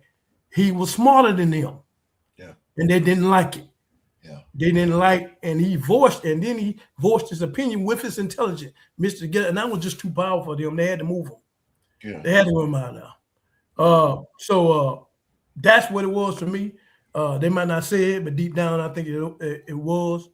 So we're gonna see. He's a tremendous basketball player. You can't take that away from him either. And so we'll see. Emmy and Maxey in the back together. That'll be good. Ooh, woo! Tyrese Maxey, boy, that joke, boy. He's fast, boy. He's fast. They can get old Embiid to join the party. They might be all right. Fuck him. Yeah, sorry, Supreme. My bad, Supreme. I really feel that this trade was all about that man's intelligence, man. Yeah, I really feel it was. They might not say nothing about it. They ain't gonna bring it up, but yeah, he's smarter than them. They didn't like it, so they got rid of him. He voiced his opinion, but he's just too strong for him. Mm-hmm. Otherwise than that, I really don't have too much about the trade, but I just think that it had something to do with it, his intelligence. Mm-hmm. So Supreme, you 100% right on that, Q dog. Yeah, no, absolutely. 100%. Supreme, if you're the 76ers, what does adding Jaylen Brown change the most for your championship expectations or your identity as a team, or both? I think it's both. Jaylen Brown is a really good player. I don't know. He's on that like fringe, like great player. He's an incredible two-way player. Let's go. He's an incredible two-way player. Yeah. He's a little inconsistent with his scoring at times. Yeah. But that doesn't take away truly about the quality of a player that he is, right? So, and I think maybe that's what kind of also irked the Celtics, is that at times when you needed him, there's times when he did come up with some big buckets, but there was other times where like he just disappeared for moments in the games. Right. And you can't have that from your number two. Right. And so because they could have gotten so much, because they've been shopping him for a while. And they could have gotten such better deals over the time, but they held out. And it just goes to show that, his negotiation power, his intelligence, the way that he can see things more than a few steps ahead. Q's right, man. Yeah. Celtics didn't like that. That plays a massive factor. So I totally co-sign on that. But yeah, I think it's both. The identity, it totally changes something, because now they have a bit of a dual threat team now. They have an actual two-way player that can play defense. He doesn't always have to have that burden of scoring like he had when they basically cut Tatum out. You know what I mean? Or when he's tired, or when he's on the bench. It didn't fall on him. Now they got VJ. They got Tyrese Maxey, right? And if Street Clothes 2.0 can stay on the court, he can. There's a lot that those guys can do while Jaylen is locking down the other team's best player. Oh, hell yeah. So it gives them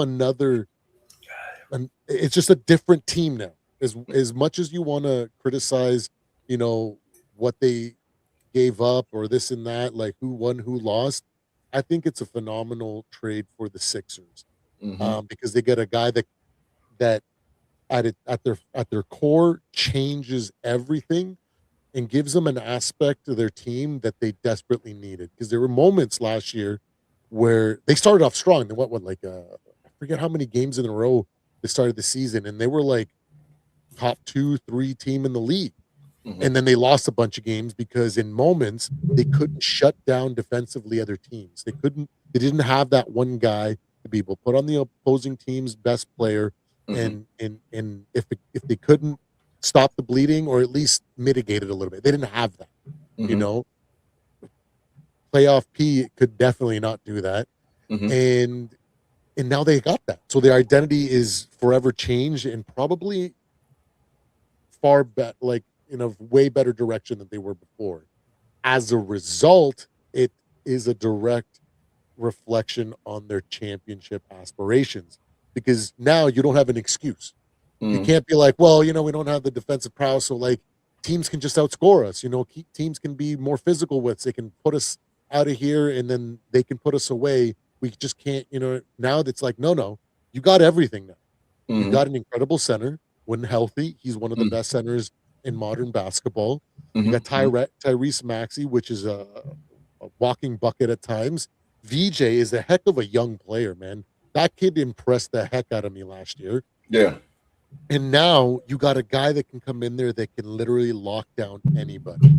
So what's your excuse for not winning a championship now? Right? Like, so I think that's both. I'm very excited to see what the 76ers do going forward. Because it's intriguing. It's like when Baker joined the Cleveland Browns. I never wanted to follow the Browns. I didn't care. But I just knew that Baker was something special that changed their identity in a good way. What is that going to look like? Now I'm looking at the 76ers the same way. Like, this is an incredible improvement for their team. Yeah, I really like the young man, and I think that it gives him a perfect situation to be in. And if they're not contending for a title this year and for the next couple years, I'm going to be very surprised. For the Celtics, man, frustration, man, money. It's sad to see, man. It is really sad to see because they had it all at one. They won the title with these two guys. Jason Tatum, phenomenal young man. Jaylen Brown, his Robin, incredible. I thought they were really good, and it sucks to see that they didn't decide to just buy in on these two guys and then bring in some guys. A young guy like VJ, they could have come in and took the load off, or maybe even bring in a guy that's like a walking bucket. Imagine that nothing that was going on with the Raptors and Kawhi happened, and they didn't get rid of Jaylen Brown, and they bring Kawhi in. You know what I mean? Now you got two freaking two-way players. Yeah. Kawhi that is literally a walking bucket that elevates in the playoffs, that takes that pressure off of Jaylen. And then you still got Tatum that can literally sink a three from like underneath his own basket at times. It feels like the guy's insane. Right. I love the young man's game. Right. But like it's just fascinating to see what that frustration, that aggravation of the negotiation process, that angst or that anxiety of paying this young man and having to be handcuffed with them when they're already frustrated at how he's able to control negotiations with his intelligence and stuff. Maybe it's just sucks to see, but they did get a ton of draft capital in the mix, and Jason Tatum is still young enough to where they can take a season off. Well, not really like take a season off, but they can transition during these years, and maybe they can rebuild. And he's still got a lot of ball left, So, dark horse maybe for the Celtics. I don't know, but it's hell no. They still be at the top. They still be at the top. They're still a great team. They're still a great team. They're still a great team. I'm not gonna. I'm not going to dog him for making bad trades. Like, my Vikings traded for Herschel Walker. Okay, so let's not talk about bad trades. But this I'm going to rock the foundation a little bit. No pun intended. And I know Rock got his. Mark probably emailed you or mailed you or disagreed with the host button. But Jaylen Brown, this is just an assumption. But some of this stuff, what he did this season, Boston probably just like, look, man, we got to part ways. Because when they played the Spurs in January, he went ballistic on the officials. And to the point where, teams like that, when you do stuff like that in the media, you're a star player, the teams don't really, they when you put them in the limelight like that, especially a prestigious team like Boston has never been in trouble. They're just a team that's never been a team that's got fucked up players. But I think part of that, man, like I say, then the second time they played the Celtics, he got kicked out of the game. Then immediately he gets on social media and said, "This is what I'm talking about." I just think that how he handled that situation could have been the measuring stick. And also, Jaylen, I don't think they had enough money to pay this guy because he was, he's making a lot of money. And I don't think Boston. I think Boston's trying to make moves, and he's kind of like the holdup. And I could be wrong, but also I agree with the guy being just so smart, man. You guys check his podcast out. God damn! I mean, the guy. I'm like, dude, why are you playing basketball, bro? Like, you could be making trillions of dollars. Like Q say, he's Nassau, man. Like.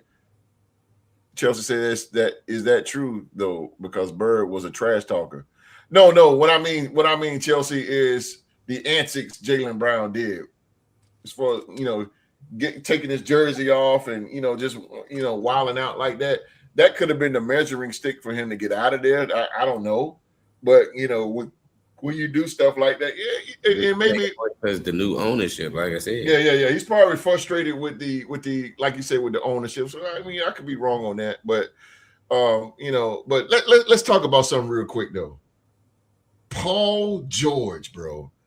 I do not understand why they want Paul. Somebody put in the live chat, Paul George, Chelsea.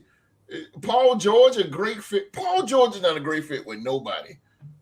Paul George sucks. Paul George ain't nothing but a walking, like he's street clothes. He's street clothes, bro. He Anthony Davis, Joel Embiid. He just street clothes. This guy will give you a good 20 games a season. 20, maybe 30. Boston don't need that. Boston is a contender. They don't need no goddamn Paul George. So what you gonna do? Throw Paul George into a lineup with Derek White, Jason Tatum? Who they picked up? Who else they picked up? I'd rather start Mike Conley. And this motherfucker. Mitchell Robinson. But you're gonna pick Paul George? Can I read something? Neemias Queta might start over Robinson because of the offensive skill that Queta have, and he hits free throws. So look at this dumb shit. What Brad Stevens said. Now I don't agree with his ass. He said, I'll start by saying we like Paul George. Stevens said in a press conference.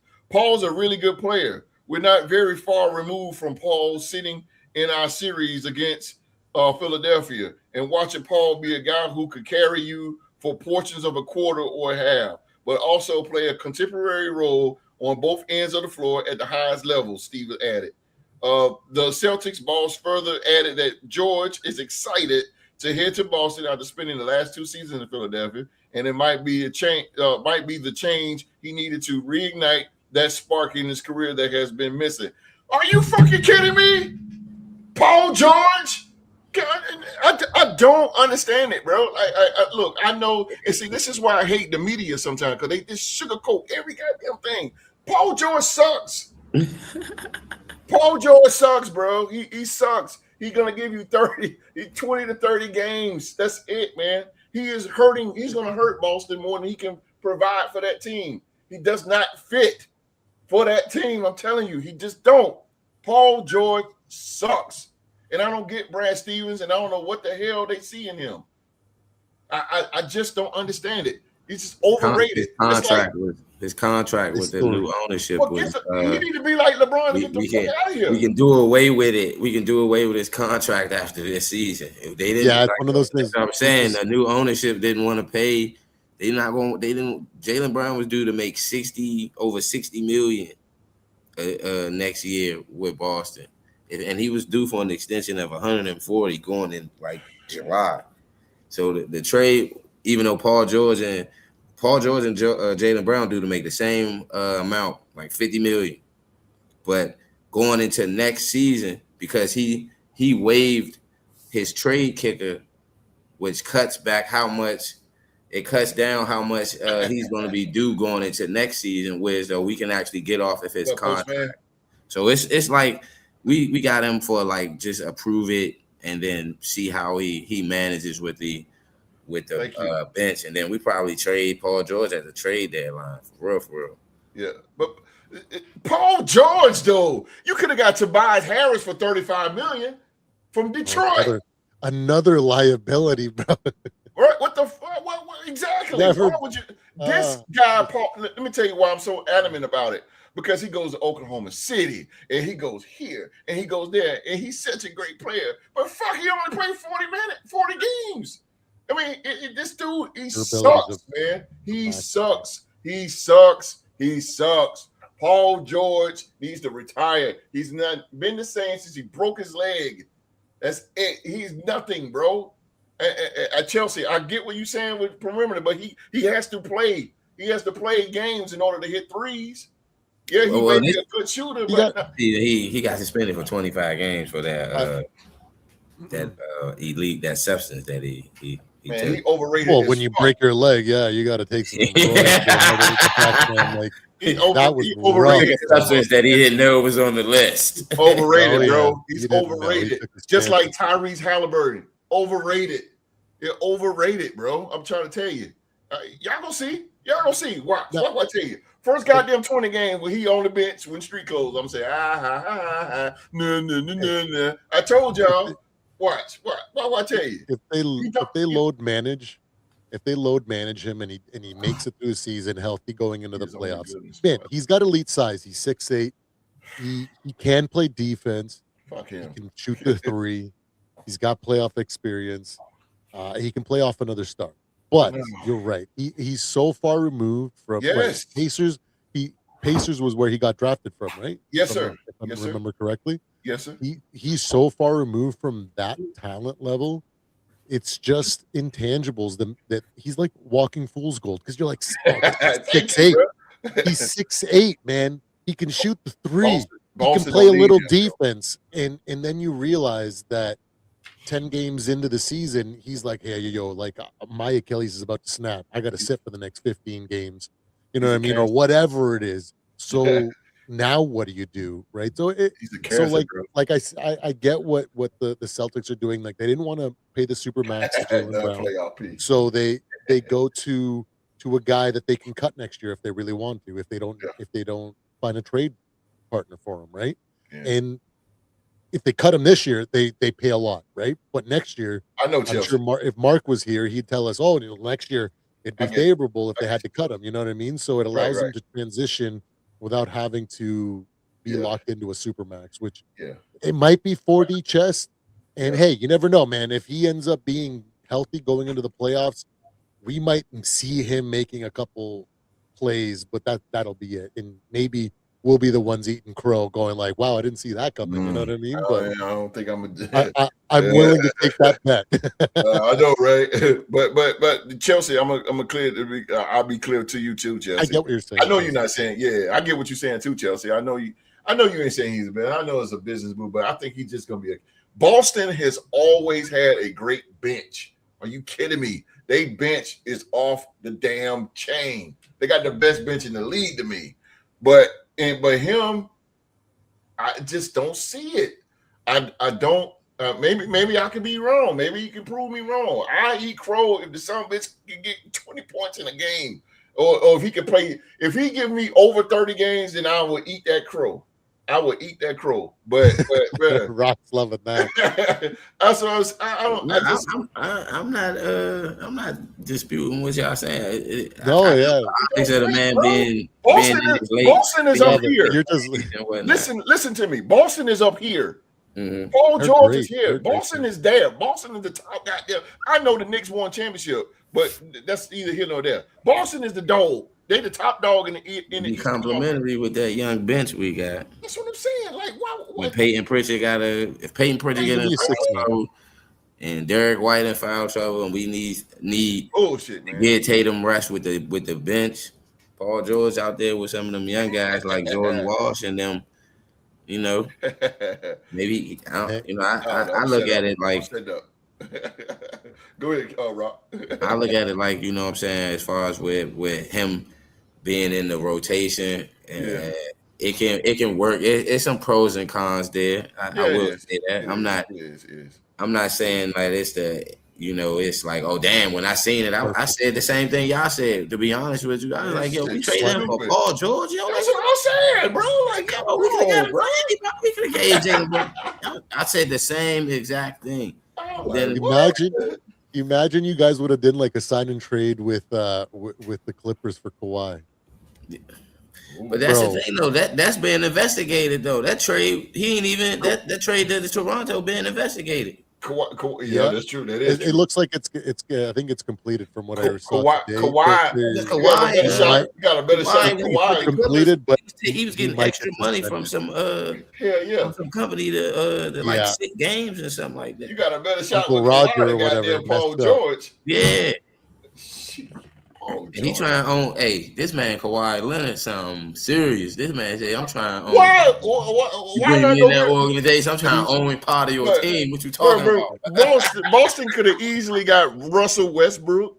They could have easily got Zach LaVine. Like this motherfucker. Sorry, you gotta find an equal trade partner. It's gotta be an equal trade partner out there. I know. Sacramento wasn't gonna give up Zach LaVine, and I know. He could have tested free agency, and Zach LaVine would love to play for the Celtics. I'm sure he would. Oh yeah, I'm sure he would, bro. Oh my God, can you imagine that? Ooh. Zach LaVine and Jason Tatum finally get a chance that one. I'm kind of hoping. Zach LaVine worthless. I'm kind of hoping if DeMar DeRozan, if we can kind of like slip in and bring him up for him. We can kind of push Paul George on the bench. He might be he might can make 6-man. He'd be the most expensive 6-man. Oh man, Yo, man. Sincerely a bull. Okay, DeMar I is got a you. dog, man. That man can put up twos like nobody's business. Who's man. this? I'd rather have DeMar DeRozan DeMar. besides. DeMar DeRozan. Yeah, that's DeMar's another a great guy. player. He a free agent. Yeah, he's a free agent. That would be beautiful. Somebody about to get him. Somebody really looking at him strong. We're looking at him too. The Knicks. Yeah. The Knicks looking at DeMar DeRozan. Oh my Boston God. and Toronto. If he go to the Knicks, bro. Oh my God, that's good. That's gonna be a nice squad, bro. You had to give up Bridges and probably Josh Hart, or either one of the two got to go. But I would for DeMar DeRozan. DeRozan, all right, but I don't know what he contributes to win. He ain't been on a winning team. He ain't been on a winning team. Toronto. He's a supporting cast member. He's not a bus driver. He never was. No, age caught up with him, but he can definitely contribute. Man was driving a bus up there in Toronto. Hell yeah, he was. We didn't one of the top stars. He was driving that bus. It was just LeBron. Y'all ran. He said it himself, man. He ran into LeBron. He ran into a prime LeBron, and then Kawhi, Fred VanVleet, Kawhi and won it. Yeah, so come on, Supreme, come on. I don't get me wrong. I love DeMar. Okay? I love DeMar, but I am also realistic. Kings. That boy has problems in the playoffs with more Sacramento Kings. Oh yeah, you in Sacramento. But hey, yo, if we manage to land DeMar, he was the hotter we the North. Bullshit. Him and young Kyle Lowry. Yeah, DeMar Kyle. Fred VanVleet. I mean, come on, bro. Yeah, I used to low key use Toronto when I was. I like Fred VanVleet, bro. I like VanVleet. That motherfucker, he cold. Get Toronto and cook people with. But he with Toronto, boy, VanVleet, he was cold. He was cold with it, bro. He was cold, and he good for the Bulls. All right, Caleb Wilson is looking good. Yeah, he did. Caleb Wilson did do good last night. Yeah, he's a goddamn shooter now. Like everybody else, fall into that shooting system. Toronto had skipped to my loot. What y'all talking about? Yeah, facts. They had Ray. Facts. For Austin, man, the other guy was. All right, now. So now, let's go to the gridiron because we are winding things down here. And boy, ladies and gentlemen, we're going to be to the season start. We're going to be hitting on divisions every episode. I don't give a damn what's going on, but we're gonna try to hit some the divisions. Not last week, but week before last, we started with the AFC West, our division. So now we are in the NFC North. look at him already. Look at him already. Postman, with all due respect, you don't got a last place schedule. Bro. It's gonna be a lot harder for you this year. He already here. The Bears already in there. Look, be interesting. I love Caleb Wilson too. Mark has something to say. He gonna have something to say. I'll say that is my sport, football. That's right. Let's talk about it. Who will win the NFC North, man? There's a lot going on here. Of course, the Chicago Bears won the division last season. But this is a whole new season here. Whole new season. A lot of ins and outs and ins. A lot of trades going on in that NFC North. To me, I think the NFC North is besides the NFC West, is one of the most really, really competitive divisions in all of football. And this, to me, you got some of the best games. Of course, you got the Green Bay and Minnesota rival, legendary rival. Minnesota and the Bears as well. That rival. Just all kind of rivals and historic rivals in that division. Supreme, we're gonna just. So you're gonna be the first team to do it, huh? It's the best division, black and blue. Okay. All right. So let's. Rock disappeared on me. I was gonna start with Rock, and then I'm gonna go get to the. Oh, there you go. All right. Yeah. Okay. I'm sorry. I thought you might want to start with. No. I want to hit the division. I'm gonna hit. We AFC guys, so we. Okay. We're gonna get out of the way of these guys here, because oh my God, I know they're gonna go in depth, so that's smart. Bro. I already know. That. Yeah. So I'm gonna just clear. We gonna say our two peas in the part. We gonna clear the way for the East Summer bitches right here. I got you. All right, Rock the bucket that. Rock that bucket hat dope. Oh yeah. All right, Rockstar. Rockstar. Here we go, man. All right. So if you had to put your money on this thing, Rockstar, what on one team to win the NFC North right now, who are you taking, and what's the biggest reason they'll finish on top of the division? This is Tell it like it is, brother. not because. Oh, so you got the picture you can post up there? Yes, sir. Like you did the AFC. There you go. God okay, because this the one thing about it. There's one thing about the dog, boy. He on the host's ass, boy. Hey, is it still up there? There you go. One thing I will say is there's two divisions in the NFL that are probably considered the toughest divisions to pick. It is who's going to win as far as within the division, and that's the NFC West and the NFC North. Okay. You never know who's going to win in those divisions in the NFL and sometimes it used to be the AFC North, but the quarterback play and how weak the defense is in those divisions is kind of lowered the toughness in that aspect of how teams are. I mean, how they're looked at. I would say, but that's true, Chelsea. I'm gonna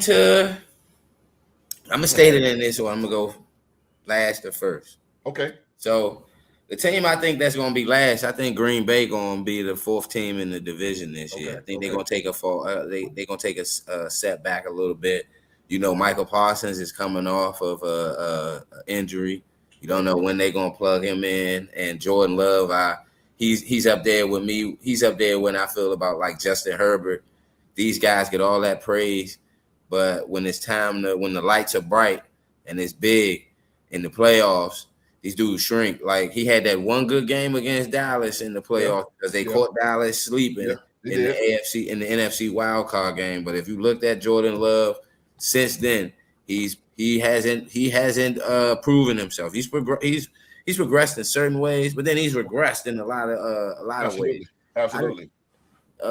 If I'm not mistaken, I got them fourth, Green Bay, and the top three in there. I'm gonna put Minnesota at 3, and it's because I got questions as far as with how Kyler Murray or with JJ McCarthy, how they both going mesh, and how that's going to work as far as them being, the leaders, one of those leaders in the locker room. Right. I know that the defense is going to be on point as far as in Minnesota. There's no issue there. It's just my thing is they going to be able. I think Kyler Murray is going to be the one that's going to get the most out of the roster as far as on the offensive side with Jettas, with Jay Jettas. Yeah, Jay Jettas, yeah. But I think it's going to be a little messy, because the durability of Kyler Murray. I don't know if he's going to be able to, last within what they going to ask of him in Minnesota. Now he going to bring, I will say this, looking at it within how they schedule is, they gonna catch some teams with how they run, how they scheme is, and how they are able to efficiently run the ball. He's going to play a big part in their run game and how they're going to be able to execute in short yardage situations, because that's what he does. That's what he really brings a better suit to the table than what JJ McCarthy is going to bring. JJ, they on third down last season. It was like, man, like as being if I was a Minnesota Vikings fan, I got a family member that's a Minnesota Vikings fan. So I call him up. I'm like, man, JR, Torrey, what's up, man? How your Vikings, man? Yeah. And he's like, man, if we could just get off on third down, we'd be all right. Yeah. You got that problem solved. They got that kind of got that problem solved. And I think the reason I put him at third because I feel like the division is going now. It's taking a different toll as far as with how the quarterback play is. And Caleb Williams and Jared Goff right now have shown that the division is going to have to go through them Yes. As far as offensively, going to have to go through them. Yes, sir. And their coaching is and everything as far as within that division is going to have to go through those two teams. So those two, if I'm not mistaken, were the last two division winners, correct? Detroit won it, and then Chicago won it this year. Yes, sir. You're So right. they kind of got something to prove. Mm-hmm. But I'm gonna put Detroit at second, and I'm gonna say Chicago gonna run it back. Okay. And I believe the reason I say Chicago gonna run it back is because they're trying to keep that team in the city of Chicago. You know, they got new owner. They got ownerships that's trying to pull the team out of Chicago for, you know, and things of that nature. But me as being a football fan, when I think the Bears, I think Chicago Bears. I couldn't think of the Bears of being in Terre Haute, Indiana, or what the hell? If they want them in Evansville or somewhere in Illinois. Yeah, that's all crazy. You know, but I could kind of see them playing in maybe Champaign in that area. You know, it being another bigger city in that, in Illinois and whatnot. Right. I got them taking the division. Chicago, I think it's a proven year for Ben, their actual head coach. You know, to show that last year wasn't just a fluke. You know, things of that nature. Ben Johnson, and I'm really trying to see how all things shake up with how they added new pieces on that defense for Chicago, because that was the one, their Achilles heel. They were kind of like my Jags last year. We were top in turnovers, but we gave up certain spots. We gave up big yardage plays and didn't execute when we needed to because we didn't have turnovers to change the momentum of certain games. And that's my AFC. My NFC. I agree with everything you said, and you made a lot of sense with your picks too. I really like that. Especially how you broke down with the Bears and stuff like that. I really like that. I think what's the name said? Postman said they are going. I just can't see that shit. But Postman, I've been there, bro. I started off Los Angeles Raiders. We was Los Angeles Raiders. Then goddamn, we went back to Oakland. Okay, I'm digging Oakland. Now we in Vegas. So I went 3 times, bro. So I mean, it's new, but like you said, bro, they still gonna be Chicago Bears, just like the Redskins. I still call them the Redskins at times. So it's just in us. It's just in us to do it. In us, man. The guy Lachet is off the chain here. Chicago almost lost. Man, 75. Notorious. Yes. You got that UFC. Conor McGregor. Holloway is going to destroy him, man. Yeah, I think so, bro. We won't be changing names like the Raiders. We're the Chicago Bears on the jersey, not. Oh, okay. All right. Cool. However you want to put it, bro. Yes, I don't like the Raiders in Vegas. I don't like it. I didn't like it either, but it grew on me. I mean, what the hell? As long as they still got Raiders behind it, I'm okay with it. I don't give a shit if it's the Bismarck, Montana Raiders or whatever. As long as they got Raiders, don't change that shit to nothing else, boy. You change something else, then I might have to adios amigos. I might have to, bro. Oh, absolutely, bro. They said holiday. Everybody put holidays are pretty big right now. I don't know the numbers. I don't know the DraftKings bid on that. I know it's pretty high though. 41, I think last time I saw. 41. 4-1, yeah, that's a pretty big. 4-1. Damn. Yeah, that's pretty big. Yeah, it's pretty big. Not how I won in Indiana. We call Chicago Bears and we're a charter franchise. Oh yeah, absolutely.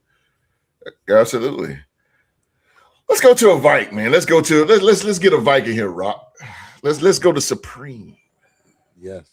Let me go with some out of the box. Keto heat, baby.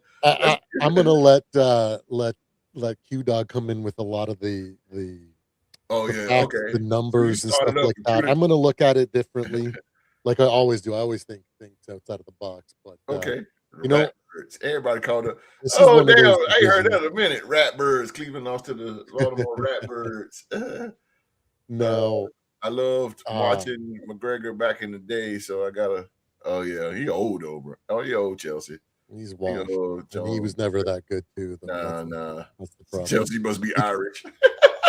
You can't defend. Oh, shit. You can't dodge and not defend your titles and be considered good, in my opinion. So this is interesting how to break down. Oh, you just wait, because here come these Vikes. Here come these Vikings. Here we go. All right, Supreme. So I already know who you rolling with. The world knows. Everybody knows that you Minnesota Vikings through and through, bro. Everybody know. But what makes you so confident that your Vikings will win the NFC North in 2026 over the Lions, the Packers, and the Bears? Well, I'm going to start with saying I'm not going to make that assertion. I'm going to be real, and I wouldn't bet on any one of these teams because this is a coin flip for between three teams, in my opinion. I think the Lions are quickly going back to a last place schedule for the next 10, 15 years. Because they always do, okay? They go like 10, 15 years on a last place schedule. They rack up a whole bunch of first round picks. They get really good. They come out for 2-3 years. They make you think that they're going to win something, and they never do. They choke, they fail, and go right back to obscurity. So I think that the only thing that I can bet on is that the Lions are going to be a last place team. Now, the thing is that the rest of the teams, I think that they're fundamentally flawed in ways where it's a coin flip. Green Bay, let's start with Green Bay. Like I've been a big Jordan Love critic for a while. Like I judge, like the guy's talented. I'm not going to take away from his talent, but I remember a time when we used to judge people by the mistakes that they make. And the mistakes that they make kind of give you an indication of how polished or how good of a player is. And the man makes rookie mistakes in year 6 or 7 now. How do you throw interceptions on third down off the back foot, just panicking, throwing up balls like a rookie does? You know, like, oh no, I got the rush in my face. Off the back foot, just throws a deep bomb into an interception. That's the sort of stuff that rookies make because they're just not comfortable in those situations. They don't have the poise to just throw the ball away and either kick it away, go for a field goal, or go for it on fourth down. You just make stupid mistakes like that I just can't get around. Right?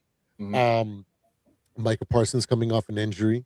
So that defense was good, but it wasn't elite last year. So with that factor, how is that going to make a difference? Right? Their running back going through some legal problems, right? So was it their running back that also got arrested or something like that? If I'm not mistaken, right? Yeah. That's right. So, when you're spending a lot of time with your mental, split like that and stress, your cortisol levels go up, you can't recover. It's just going to be difficult for him. I just don't know. So there's like a lot of flaws, but they are talented. Okay. They do have talent on that roster, which could be something, but they're also coming in on a second place schedule. So their schedule is a little bit harder. Right. So that's my biggest flaw with the Packers. Let's go to the Bears now. The Bears lost to my Vikings in week 1 against a rookie quarterback making his debut. They outside of a special teams misplay by us late in the season, they would have lost that game too. So they're more of a product of their last place schedule and how easy it was for them to rack up wins. That's just the truth. Okay. You want to sugarcoat it. You want to see things through rose-colored glasses, Postman. I get that. I would feel the same way in your position, but you have to acknowledge the fact that when you guys played good defenses, you weren't freaking putting up 40 points. You were barely getting, 17, 18, 20 points in there. It was a rough outing for you guys. So they are fundamentally flawed in some certain ways. They're not mature like that. They are going to take a step forward, and now they're coming in on a first place schedule. That's going to be a lot harder than what you guys are expected. Now, we haven't seen it yet, but I've been sitting here waiting. Like, when am I going to see Caleb Williams running to the sideline and crying on his mom's freaking lap again like he did in college, falling apart because it's soft? Like, the guy is talented. He's phenomenal. He scrambles, but there's so many times where if he stays in the pocket and does what he's supposed to do, like a Russell Wilson in his prime, and delivers the ball where it's supposed to go, he gets like massive yards, but he ends up scrambling, and he makes something happen, but it's like it's a lot less than what he would have got had he made the right decision from the get-go. So there are issues there that I'm not doubting that he's going to have improved in this offseason. So there are some fundamental flaws there on the offensive side. When they face good defensive teams, they struggle. It's just a fact. Go look at your points for against good teams last year. Their defense is good. They have some weaknesses here and there, but they're a pretty young, chippy defense that's probably their best side of football, right? So, that's a big enough flaw, like or obstacles to overcome, just like Green Bay, what I outlined with what I foresee their problems are. Now let's go look at them at my Vikings. Now, this is why I say it's a coin flip. I don't know which one of these. It could literally fall any which way for these three teams. It could go Vikings, Bears, Packers. It could go Packers, Bears, Vikings. Literally any combination that you want to throw up there, I think that it's a possibility because they are equally flawed in detrimental ways that allow any one of these teams to get a leg up on. Now, my Vikings, though, on the other hand, we got an incredible roster with probably the best defensive coordinator in the league. Last year, we couldn't, our run defense actually suffered when we got rid of our best run defender, who went to the Jets, if I'm not mistaken, or the Giants, one of the two New York franchises. Jets, right? And with Harrison Phillips, right? So now we brought in a bunch of young, big dudes that are going to be able to make up that difference, right? Last year, we came up with a above 500 record with one of the most atrocious seasons in the that we could have put on paper. Our O-line was basically broken for 3/4 of the year, and we still came above 500 with a second place schedule, right? So that shows how strong this roster is. Our problem, though, is that Kyler Murray doesn't do homework. Okay, the man had to have a freaking clause in his program or in his contract saying that he's not going to play Madden and he's going to actually study the playbook and learn what the Cardinals want him to do. We have Kevin O'Connell's system, which is one of the hardest, arguably the hardest offense in the league. And you're going to tell me that all of a sudden Kyler Murray is going to be a good student and he's going to memorize the plays and he's going to be able to do the offense like it's supposed to? No, I don't believe that. I think he's going to be a better situation, and I'm going to be happy whether it's him or frickin' JJ, whoever is playing. Now, with all that being said, the roster that we had last year carried JJ to 9 wins, and the shell that was Carson Wentz and Max Brosmer. We carried that roster, and that defense carried him to 9 wins. This defense in the roster can carry Kyler Murray to 10 plus wins, which I think that the Bears are capable of pulling off a 10-win season. And I also think that the Packers might be able to pull off a 10-win season. So would I be surprised if all these teams finished with 10 wins in the season? No. And it's just going to come down to a tiebreaker. Very much a possibility. So this is why I'm saying I'm not betting on any one of these teams because I cannot see it clearly enough, even though if I put my logic aside, I want to take my Vikings because I know that if we were able to carry a team and JJ to 9 wins, Kyler brings another level of elusiveness and things that he can do when things break down that JJ couldn't do. So he might not be able to run the offense as KOC intends it to be, but he is still a more polished quarterback and he's going to be able to play objectively better than what we had last year. So, but I'm not going to bank. I'm not going to bet on that. I'm not going to bet on Green Bay. I'm not going to bet on Chicago. I'm sure as hell not betting on Detroit. Jared Goff, big game Goff is garbage. Let's be real. Like the guy, his QBR rating drops a whole 10 points in the playoffs. The guy can't carry a team. That's very true. They don't have Sonic and Knuckles anymore. Right. Terry and Arnold is going to jail for probably like 10 years for freaking kidnapping and freaking torture or whatever the heck he did. Right. Like, their other safety might retire from injuries. The guy that snapped so many ACLs, I'm forgetting his name right now, but they're just a shell of themselves. The roster is so expensive that they don't have the money to bring in guys to supplement their team. They're just quickly going to a last place schedule. So I would say I don't know how it's going to land first, second, or third. I'm not going to lie. If I have to be held to something, I'm going to go that our overall roster and this defense can carry Kyler and his inefficiencies and during his learning curve further than Caleb Williams can do on a first place schedule, and further than Jordan Love and this mediocre defense is going to come out of Green Bay. But I'm not willing to bet on it. Would I be surprised if Green Bay comes first, Bears come second, Vikings comes third? No. Would I be surprised if the Bears come first, Vikings come second, Green Bay goes third? No. I would not be surprised with any split. If I have to be objective and real, but if I have to throw my love for my team, I would put the Vikings first by a hair. If that makes any sense. So I'm trying to be objective. I'm not trying to throw trash or anything like that. I'm just trying to be objective and say it like I see it. Okay. All right, cool. So that's from one Vike. Now, since 1989. 1989. Yeah, look, I'm gonna stay out of this because this ain't my division. This ain't my conference.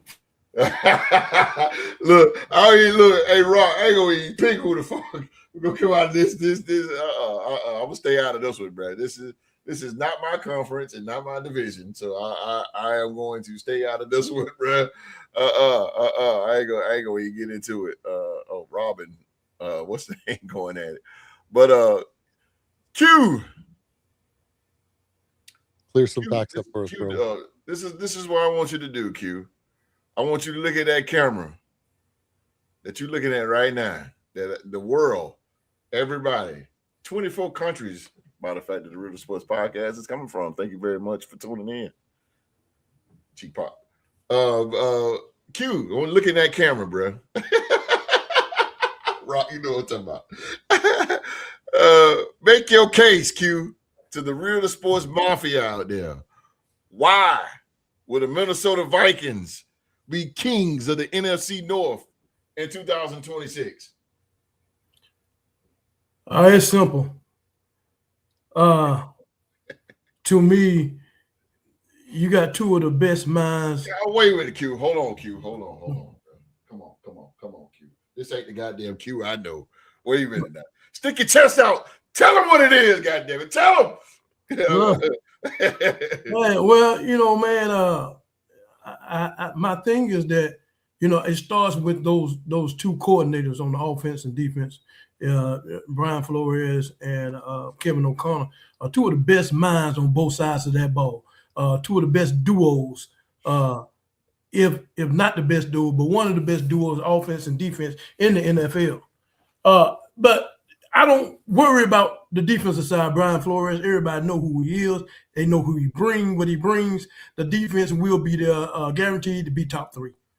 I'm gonna leave that alone. With the players that he brought in, you seen with this draft that it was clear to have Brian Flores' hands on it. First 5 picks was straight defensive players.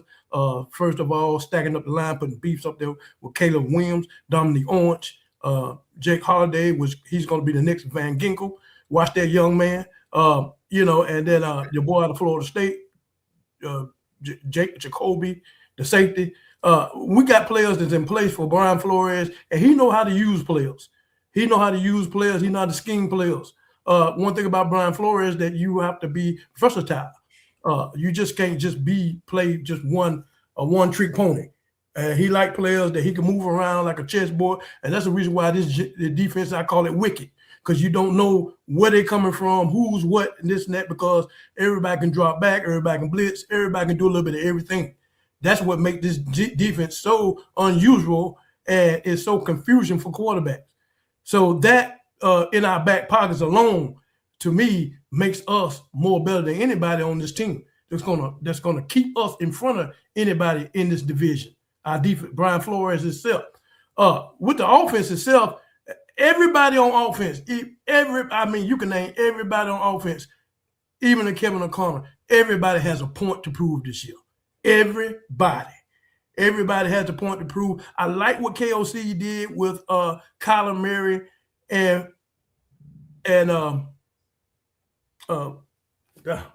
JJ McCarthy. I like what he did. He did not name a quarterback. And just so for the reason what Supreme was saying, that he don't study, he don't do this, he don't do that. KOC put him in position. He didn't name a quarterback. So therefore, we will know when camp start out, the first 2 weeks, we're going to know who been doing what. He didn't give him that job. Now he has to do in the offseason, he got to really earn it. JJ McCarthy got to really work, because there's no guarantee on offense. Everybody got something to prove. The running backs, they got something to prove. The wide receivers got something. Jordan Jefferson's got something to prove, that he can get 1,500 yards again. Jordan Addison got something to prove, that he deserves a big contract. Jennings got something to prove, that he can be a top wide receiver. Everybody got something to prove. TJ Hawkinson got something to prove, that he can once be one of the great tight ends that he ever was. So, and then the KOC, your job is on the line, and you have Brian Flores breathing down your damn neck, because he's dominant.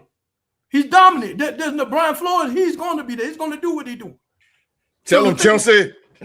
Go ahead. So the thing about it, what I'm saying is that I think that the reason why we'll be so dominant in this offense, that we'll have the best receiving core in this league. You cannot beat those three right there, Jefferson, Jordan, and Jennings. There's no way you can cover that. There's no way. Kyler Murray, if he's the starter, which probably will be the starter, only thing I'm going to say about him, he don't have to do that much running. We know he Mr. Texas. We know what he can bring. He talented. He got that arm. He can scramble. There's another division. That's another person that you got to worry about. And with all these great route runners and that we have, that offense, is going to be something to deal with the running game or Jordan Mason. I think Jordan Mason will be a 1,000-yard runner this year. And watch out for DeMar and Claiborne out of Wake Forest. That boy got speed.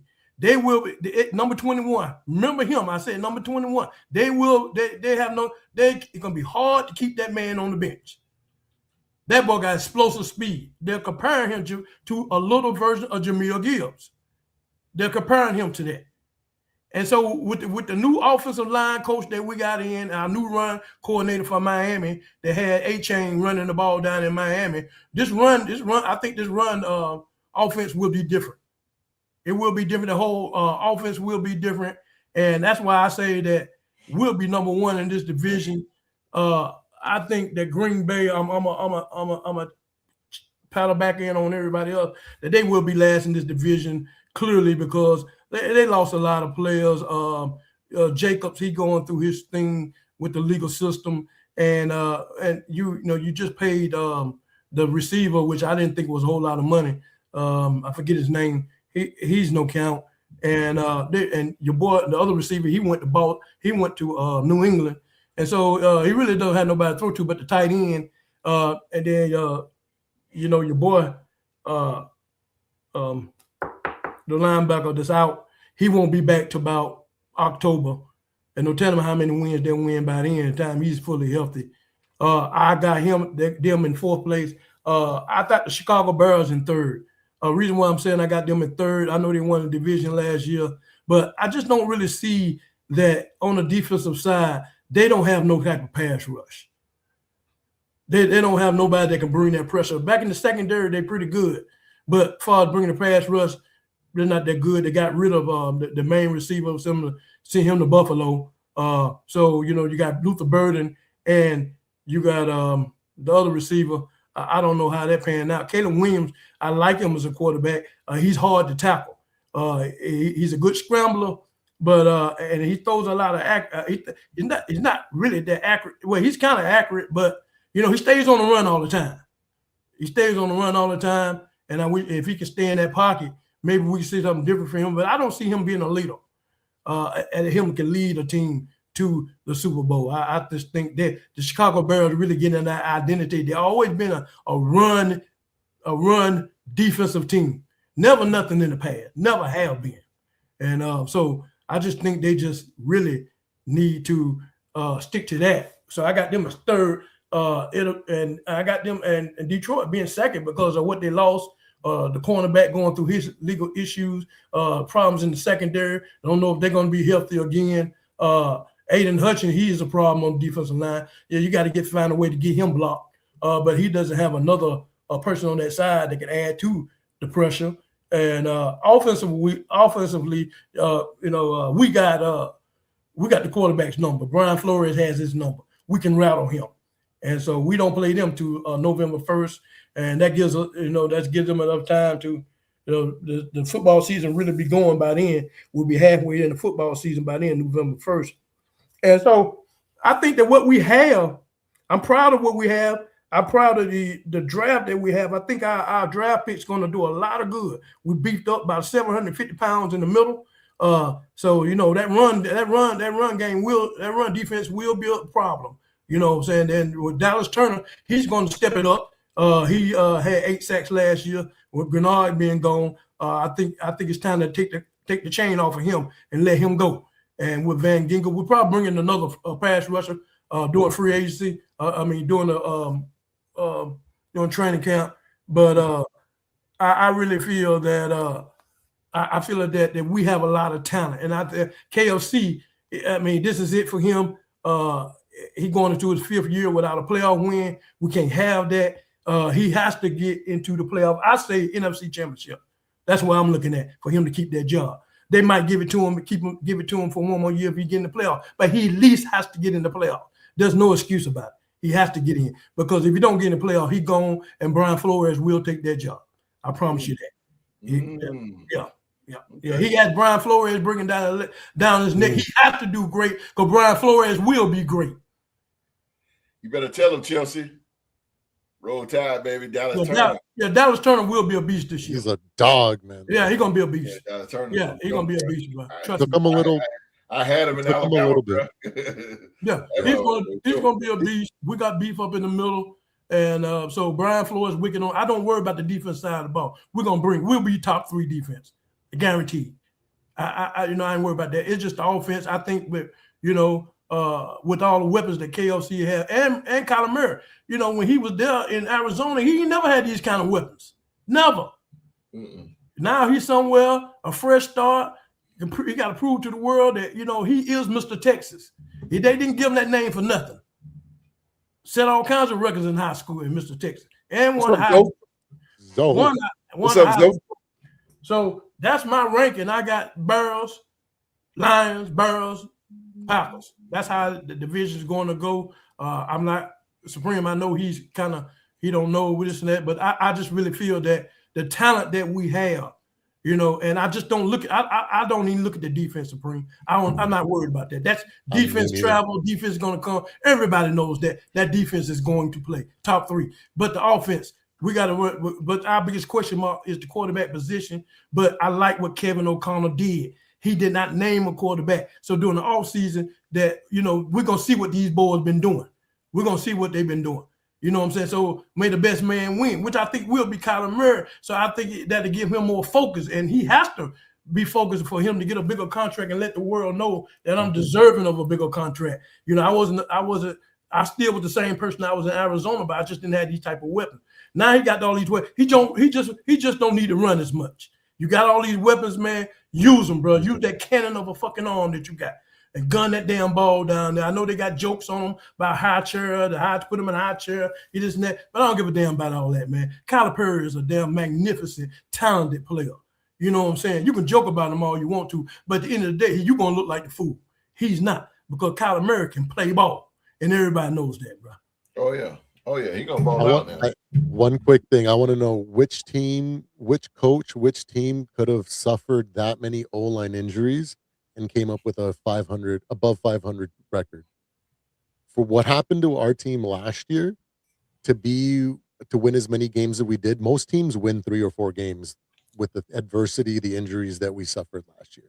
We basically, at one point, we were starting like third stringers, like everybody was out, so it just goes to the ability of that roster to be able to carry the weight. TJ Hawkinson didn't have a great season because he was on blocking duty for the first half of the season. Yes, he was. He went one-on-one with TJ Watt and shut him down. Didn't give him a single pressure when he was on him. That's a tight end against one of the most talented pass rushers in the league. Now he doesn't have to worry about pass blocking. If our O-line stays healthy and we get luck on our own side, this roster carries us pretty far.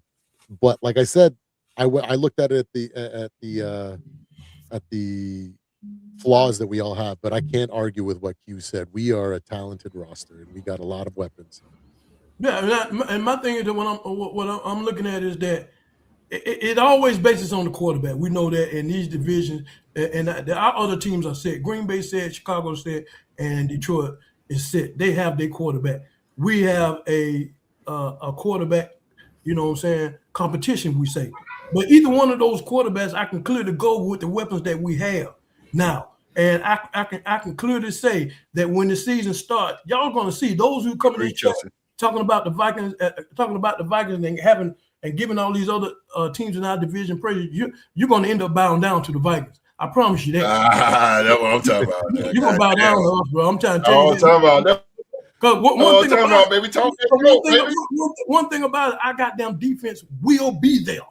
I promise you, it's going to be there. Stick your chest out and say it. Stick your chest out and talk. Our defense will be there. We are known to bring the heat.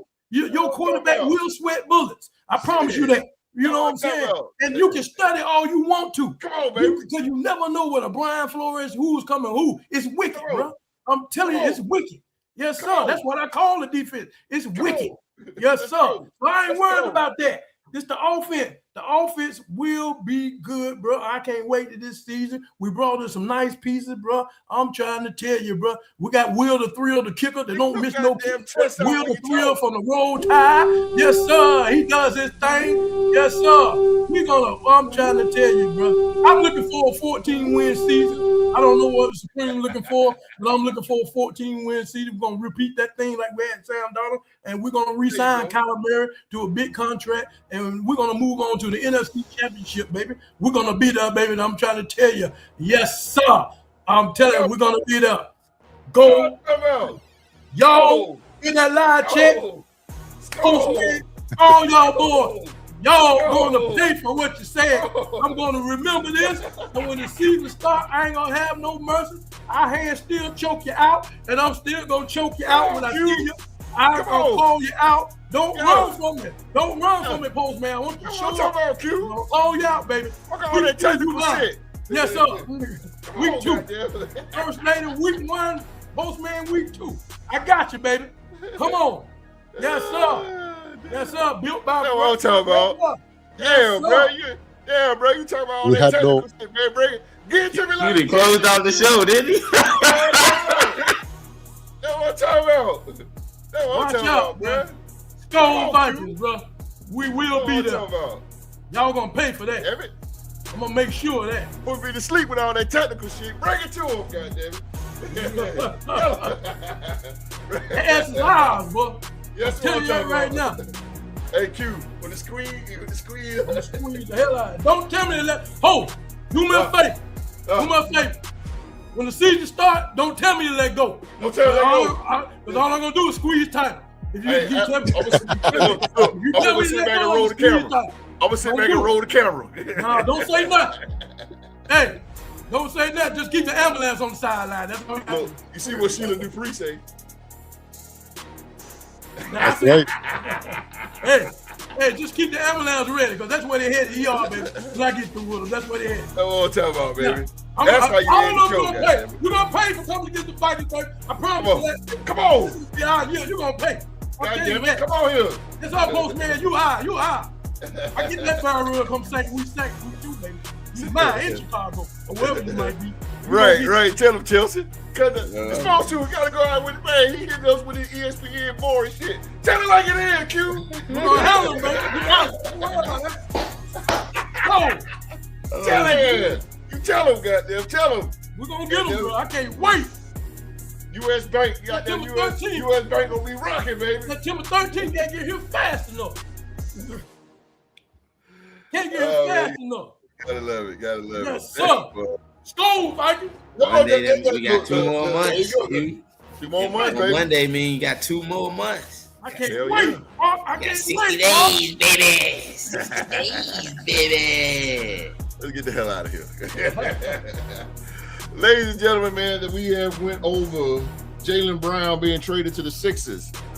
LeBron James on where in the hell is he gonna play? Hopefully somewhere in Akron at home in his house. But and we're talking about the NFC North. Who's gonna win the NFC North, man? We got a couple of Vikes up in here. We got the Bears up in here, man. We appreciate Chelsea. Chelsea said send Q-Dog out to the Vikings locker room for halftime speech. That's what I'm talking about. Q give me all this mumbo jumbo ESPN shit. Man, look here. They should let Q do the horn. Hey, I know They should let him do the horn at the game. Yeah. I want the Q. I want Winston Salem Q dog. I don't want ESPN Q. You give me Winston Salem, goddamn. Do the horn at the Minnesota game. Hell yeah. Goddamn right. That's what I'm talking about. We're gonna get out of here though. Appreciate y'all, man. Appreciate y'all in the live chat.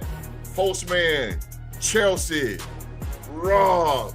Who else is up in here? Philly G, Mark, Sheila Dupree, Big Zoe, the homie Zoe. Check out Zoe too, man. In the Zoe Sports, man. Check out homie Zoe. Zoe, it's been a minute. I gotta get up with you, man.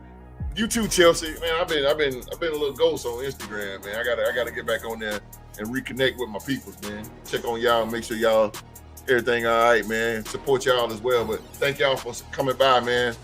Again, man, thank y'all for coming by and talking on one of the best podcasts on YouTube, the Sports Podcast, man. Thank y'all, man. It's time for the Purple Eaters. There you go, Purple People Eaters, baby. 2.0 coming this year. That line is looking nasty. Come on, goddamn, that led by Dallas Turner. I'm telling you, I know what you're He gonna get it, baby. He gonna get it. What I'm talking about. All right, man. Ladies and gentlemen, that's gonna do it for us tonight. That's our show for tonight, man. As always, want to thank you for watching another episode of the Real to Sports Talk Show, man. Whether you've been rocking with us since day one or just tonight, man. Wherever, if it's your first show, man, we truly appreciate you being part, ladies and gentlemen, in the Real to Sports Mafia out there, man. Thank y'all for showing up and showing out tonight. I didn't have to sick the dog on you. Didn't have to do that, man. But thank you guys, man. Before you head out, man, do us a solid, man. Tap on that thumbs up button for us, man. It really helps the channel out, man, more. If you guys just hit that thumbs up for us, please, man. We ain't asking for no donations of money unless you want to give it. But if you hit that thumbs up for us, man, that's all we ask for, really, man. And what YouTube does, they see it and they just promote it more. They do the promotion for us, man. So hit that thumbs up, man. And if your first time hanging out with us, hit that subscribe button. Turn on that bell, man, for all notifications. And if you enjoy Real to Sports, if you enjoy real sports conversations every single week, right here on this show, man, we bring it, man. Hit that subscribe button, man. Again, hit that bell for all notifications. Let's get out of here. Man. Thank you, Sheila Dupree.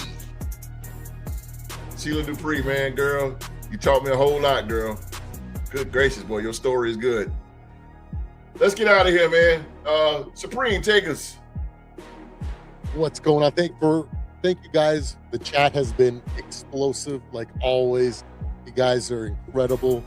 Doesn't matter where you are, whether it's good morning, good afternoon, or good afternoon or good night. We appreciate you joining us. It's time to wrap it up because we got a UFC event to go watch, boys. And McGregor's about to get his ass beat. He's going to get dragged into the deep water by Bless Max Holloway. It's been fun, boys. LeBron, Fogo, James, still trying to pretend. He said Fogo. Celtics, I see what you're doing. You know, Sixers, man, I'm intrigued, you know, so it's going to be fun to see what's going on in the future. And I'm excited to see what's going on for the NFC North. You know, I think Q-Dog may have changed my rankings a little bit. I might actually wager on the Vikings after hearing Q-Dog, but I'll try to tell you, boy. Hell of a show, guys. Thank you so much for joining us. Yes, sir. You can find us on all platforms. We out, boys. And when you coming back on? When's your next live, Supreme? I got to get back on the grind here soon. Season's about to start. I got to get back on it, man. Okay. I'm trying to figure out a day that works. I'm so busy with leading worship, freaking church. Yeah, man. Like all this stuff, and I every night I'm at some sort of doing something for the church. So it's been rough, but I'm gonna find some time. I'm trying to develop that schedule now with all the responsibilities I got.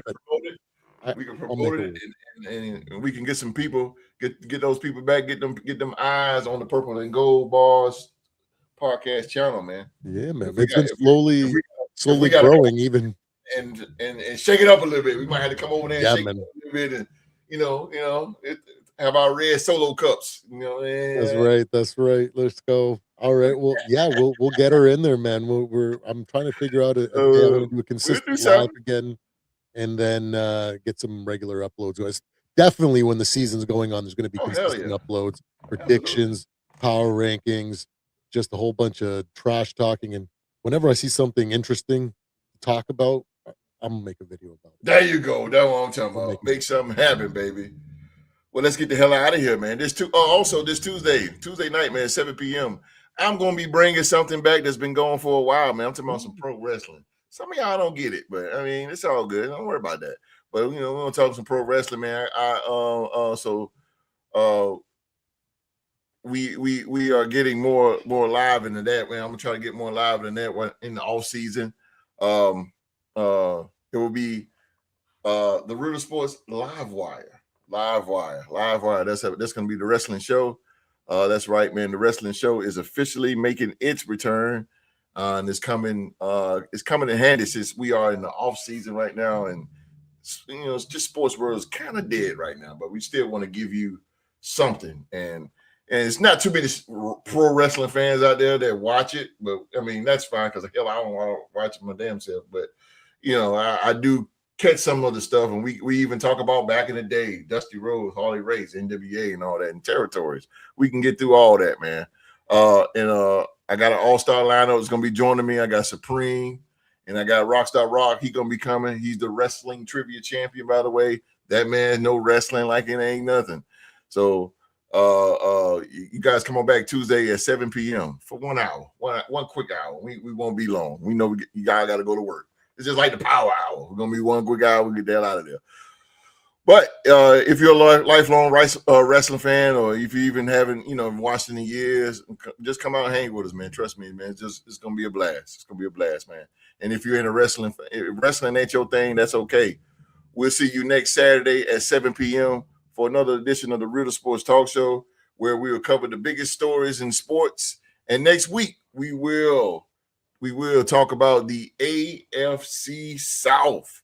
And that is the division that Rockstar Rock knows very, very well. We're going to be talking about the AFC South next week, man. We can't wait to hear what Rockstar Rock got to say. Can't wait for you guys to hear what you got to say coming next Saturday, man. So, live chat. Oh, damn. Mass shooting in Toronto right now? Not good. Oh, Jesus Christ. Man, evil is trying to take over, man. Oh, have mercy, man. You got any family out in Toronto, man, or just keep city of Toronto in your prayers, man. Good gracious. Oh, this world is crazy. That's why I say it, man. That's why I say it, and I'm gonna say it while we're getting off the air, man. Everybody, I mean this from the bottom of my heart, man. Everybody around the world, man, please be safe. And when you're safe, please stay safe. We're gonna get out of here. And that is in order.